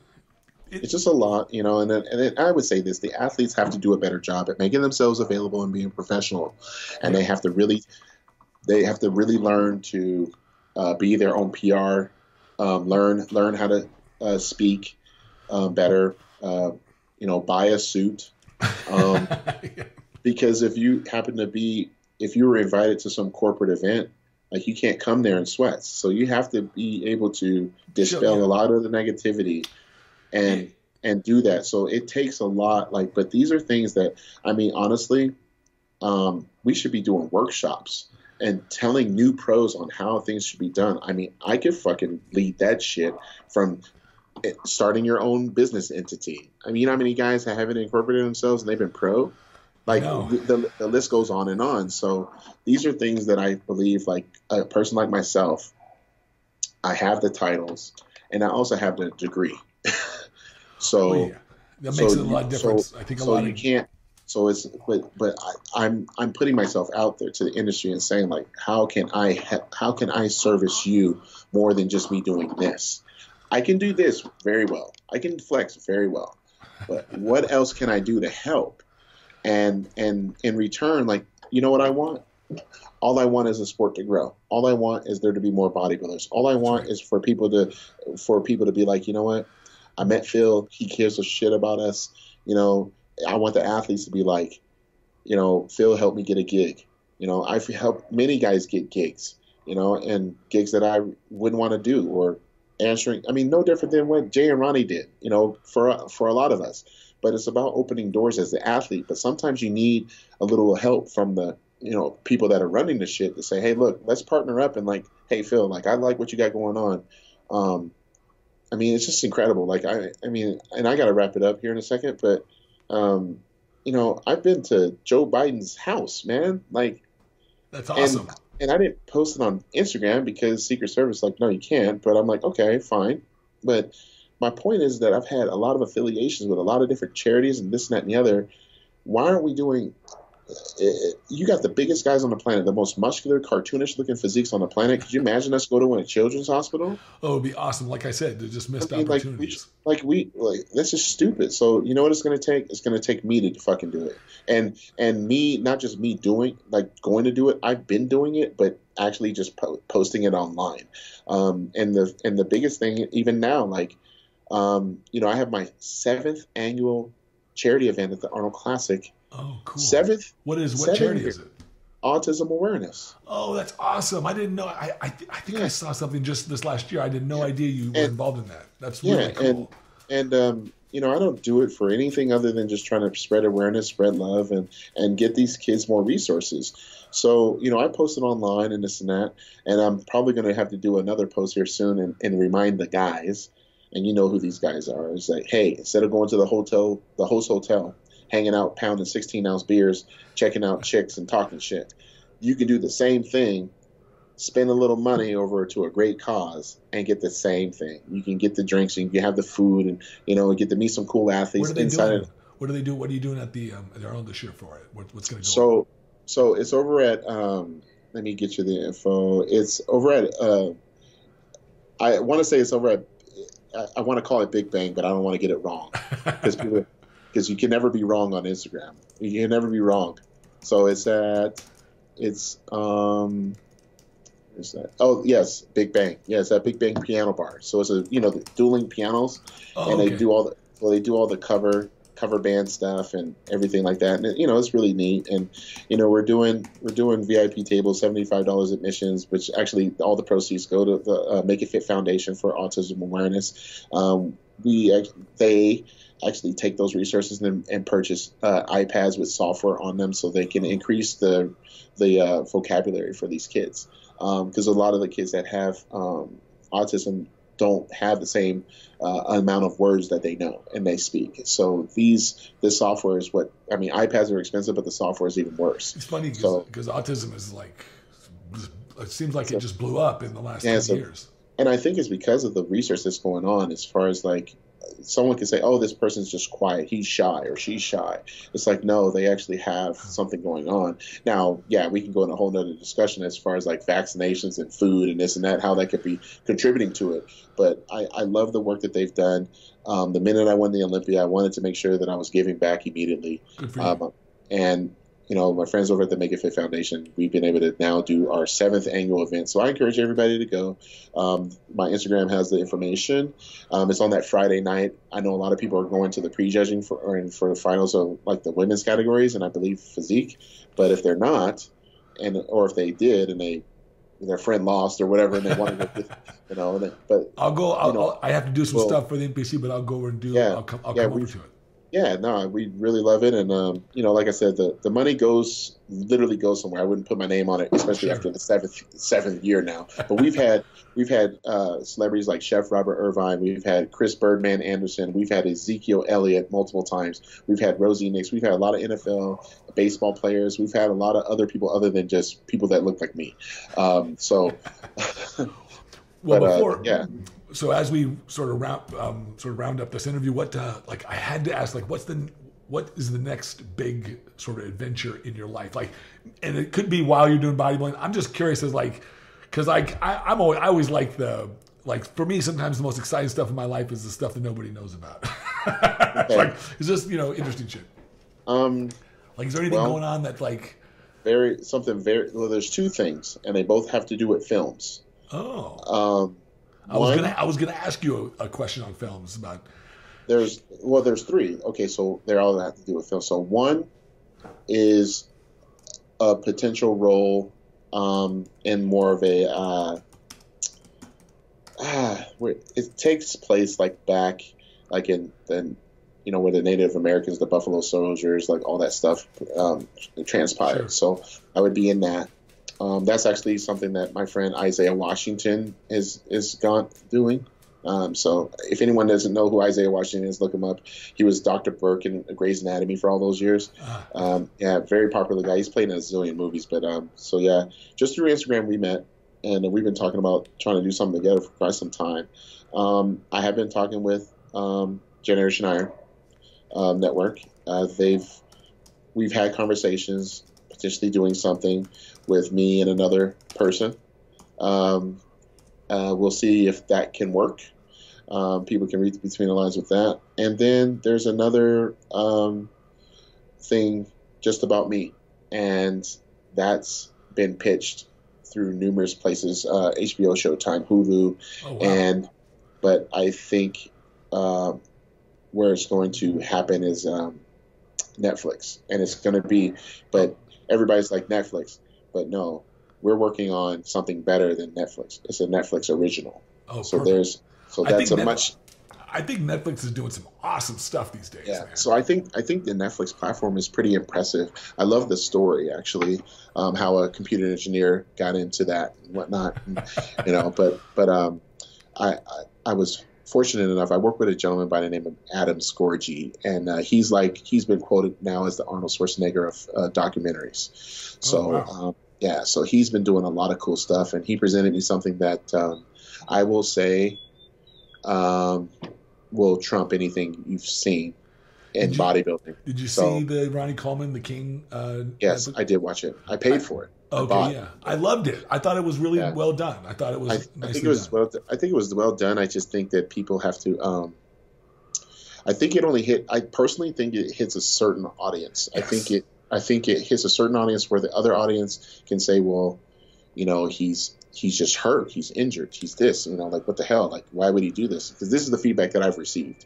Okay. And and then I give them the history, and then I show them like the videos, and they're like, holy fuck, dude, like, this is incredible, and this and that. And so it takes a lot of us sometimes, us being you and I and other athletes and critics, actually, to go out there and go talk to these I would say average, normal folks outside of the sport, and kind of educate them on who these people are, like Ronnie Coleman. I mean, Ronnie Coleman is the GOAT, in my opinion. I mean, he's the greatest of all time.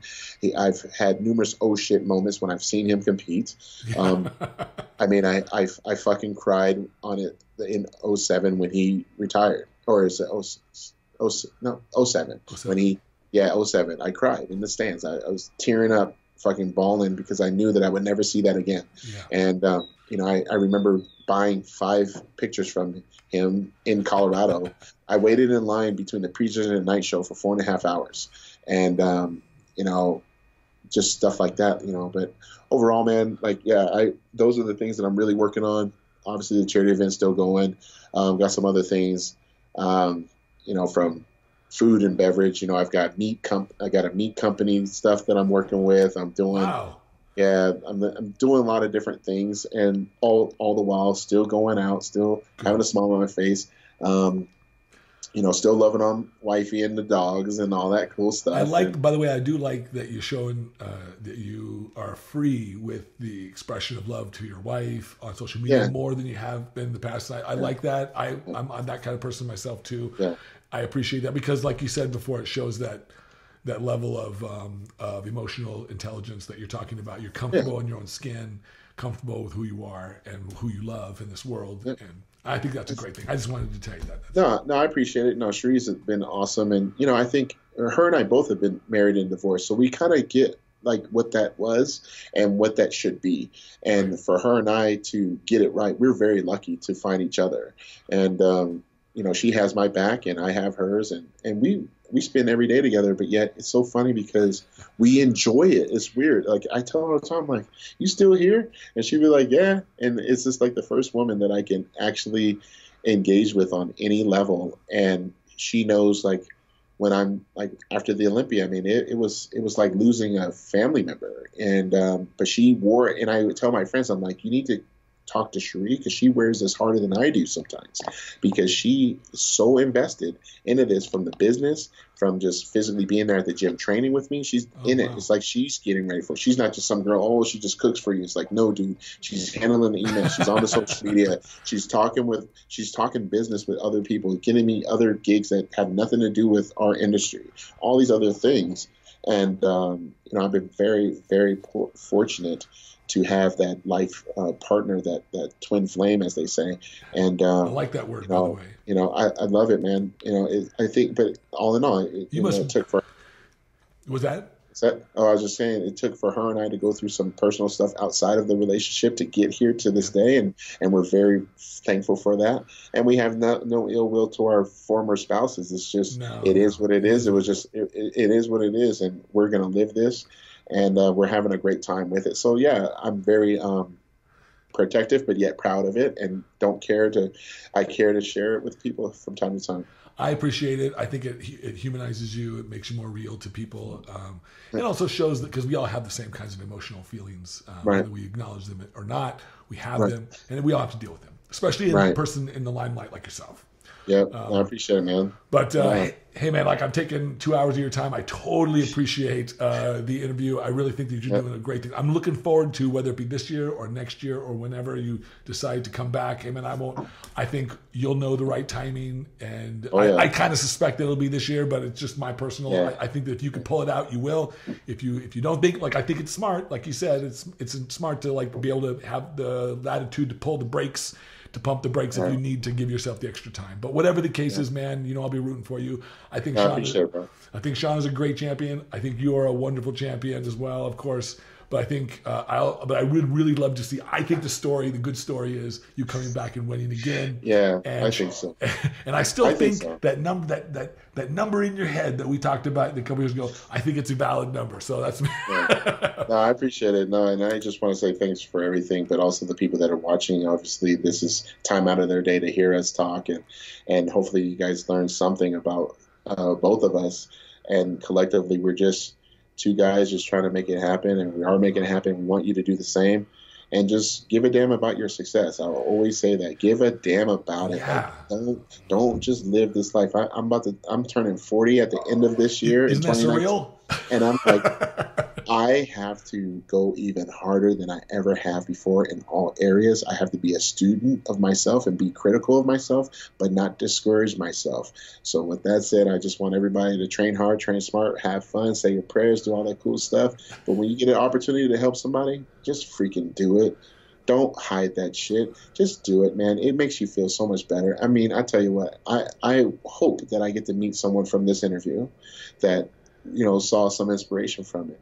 And I hope I get to shake their hand, because you know what? That's the type of legacy I want to leave behind, is that someone says, you know what, man, I heard some things, someone else's view, but I got to meet him, and you know what? It was cool. And I'm willing to give everybody their time, whether it be 2 seconds of saying, hey, what's up, or 2-hour conversation. It just, it is what it is. I think you're right. I think that in this life, the most important opinion is your own of yourself. And I think too many people invest so much of their energy, like we talked about in this interview. They invest so much energy into other people, into the opinions of other people. And while that is, I think at times that can serve us, at many times it doesn't. And but more importantly, I want people to, like you said, invest their energy into themselves and their belief into their own self. That, it's funny, because I ask that question of almost everybody that I work with. Are you positive, and do you believe in yourself? And the answer is almost always yes and yes, but the real answer is almost always no and no.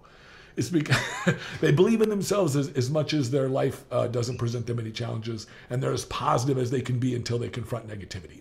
And so, and I don't mean that in a negative. I don't mean that to be. That's just life. It's just the way people. No, it's just the way it is. It's the way it is, and that's what it prevents them. And that's why I tell people, read my last Instagram post when I was talking about new attributes. You need new attributes. Yes. You need new armor. It ain't no different.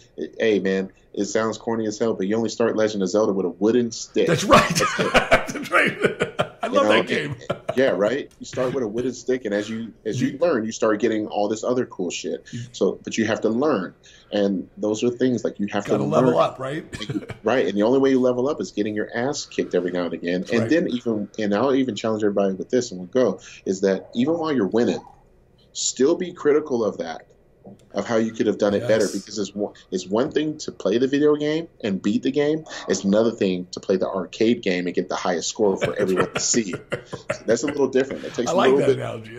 It takes a little bit more, right? So everybody's just got to go out there and kill it, man, and just have a good time with this life, because we're not promised tomorrow, and I know that personally, and even with success with bodybuilding, you can't stay champion forever, but you know what? Everybody loves a fucking good comeback, especially when Phil Heath walks in the room. So we'll see what happens, Absolutely, man. There's a lot of great stories that are going to be created with this. I just know it. I can feel it. And I'm rooting for you, my friend. And again, I want to say thank you so much. I think you're a wonderful champion. I think that one of the things that I always remind people about that I like that you have is your ability to believe in yourself. And it seems almost obvious, but it is like so critical to all of our successes in this life. All of it, every single person.